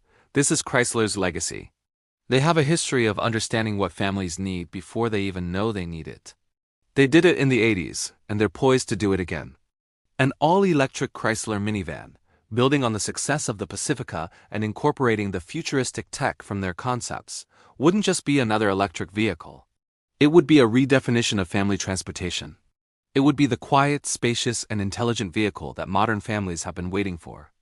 Picture this, a sleek, aerodynamic minivan that looks like it drove right out of a sci-fi movie. The doors slide open to reveal a cavernous, customizable interior. The kids are in the back, each with their own screen, seamlessly connected to the car's network. You plot a course to Grandma's house, and for long stretches of the highway, the car takes over the driving, letting you relax and engage with your family. All of this with zero tailpipe emissions. This isn't a distant dream. It's the logical next step.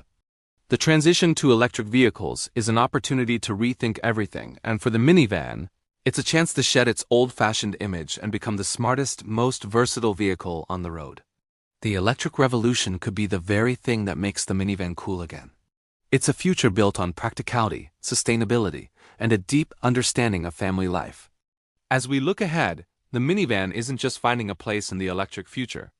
It's poised to define it for an entire generation of families. The quiet hum of an electric motor might just be the sound of the next great family adventure, and it feels like Chrysler is once again holding the keys. Thank you so much for joining me on this journey through the past, present, and future of the minivan. It's been an incredible ride. If you enjoyed this series, please hit that like button and consider subscribing so you don't miss out on what we have coming next. We'd love to have you as part of our community. Until next time, drive safe and stay curious. Alright, let's turn the final page. Chapter 20, A Gentle Farewell to the Road Trip Hero. You know, some cars are posters on a bedroom wall. They're loud, they're fast, they scream for attention. And then, there are cars like the Chrysler Minivan. They don't scream. They hum, They don't demand the spotlight. They create the space for life to happen. For so many of us, this wasn't just a vehicle. It was the silent, dependable companion of our lives. Think back. Remember the day you brought your first child home from the hospital? That initial, terrifyingly slow drive, where every bump in the road felt like an earthquake. The minivan was there, its smooth ride a gentle promise of safety.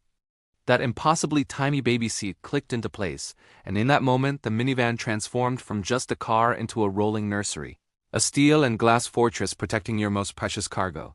Then came the toddler years. The kingdom of cracker crumbs and spilled juice boxes. The sliding doors were a godsend, weren't they? No more worrying about dings in the adjacent car in a tight parking spot. Just a simple push of a button, and the world opened up for little legs to scramble in and out. The stone-go seating was more than just a feature. It was a magic trick. One minute, it's a 7-seater chariot for the soccer team. The next, it has a cavernous space ready to haul home a new bookshelf or a surprisingly large inflatable pool. It was the Swiss Army knife on wheels. Those seats witnessed so much. They were the front row view for countless road trips. Remember loading it up before sunrise, the kids still in their pajamas, pillows, and blankets piled high? The hum of the engine was the soundtrack to 1,000 Are We There Yets? It was the stage for family sing-alongs, where everyone knew the words, even if nobody was on key. It was the confessional for conversations you couldn't have face-to-face. The darkness of a nighttime drive making it easier to talk about first heartbreaks or worries about school. It was the mobile dining room for fast food feasts, the smell of fries mingling with the faint scent of air freshener. As the kids grew, so did the minivan's role. It became the gear hauler for hockey practice, the transport for band instruments that seemed bigger than the kids carrying them. It was the slumber party limo, filled with giggles and secrets whispered in the back rows. It was the dependable ride to a first job, the key fob handed over with a lecture about being responsible. And then, before you knew it, you were loading it up one last time for a different kind of journey. The baby seat was long gone, replaced by laundry baskets, a mini fridge, and boxes filled with a lifetime of stuff. You were moving your child into a college dorm. As you drove away, leaving a piece of your heart standing on a campus curb, you looked in the rearview mirror, and the minivan that had carried them through every stage of their childhood was there to carry you home. The quiet was deafening. The space felt enormous. The Chrysler minivan was never just about getting from point A to point B. It was about carrying us through time. It was the constant in an ever-changing family dynamic. It carried baby seats and car seats, booster seats, and eventually newly licensed drivers. It carried groceries, soccer balls, Christmas trees, and college-bound dreams. It carried arguments and apologies, laughter and tears. Through decades of change, it adapted. It innovated not just for the sake of technology, but for the sake of the family. The power sliding doors, the stone-go seats, the built-in entertainment. These weren't just features on a spec sheet. They were solutions. They were designed with an understanding of what a family truly needs: convenience, comfort, and a little bit of peace. So here's to the unsung hero of the driveway. The quiet guardian of our family's story. It might not have had the roar of a muscle car, but it had something far more powerful. The love, the life, and the memories packed into every single mile. It was more than a machine. It was part of the family. Thank you so much for joining me on this journey through automotive history. If these stories resonate with you, please consider hitting that like button and subscribing for more. We've got plenty more roads to travel together. Until next time, drive safe and cherish the memories.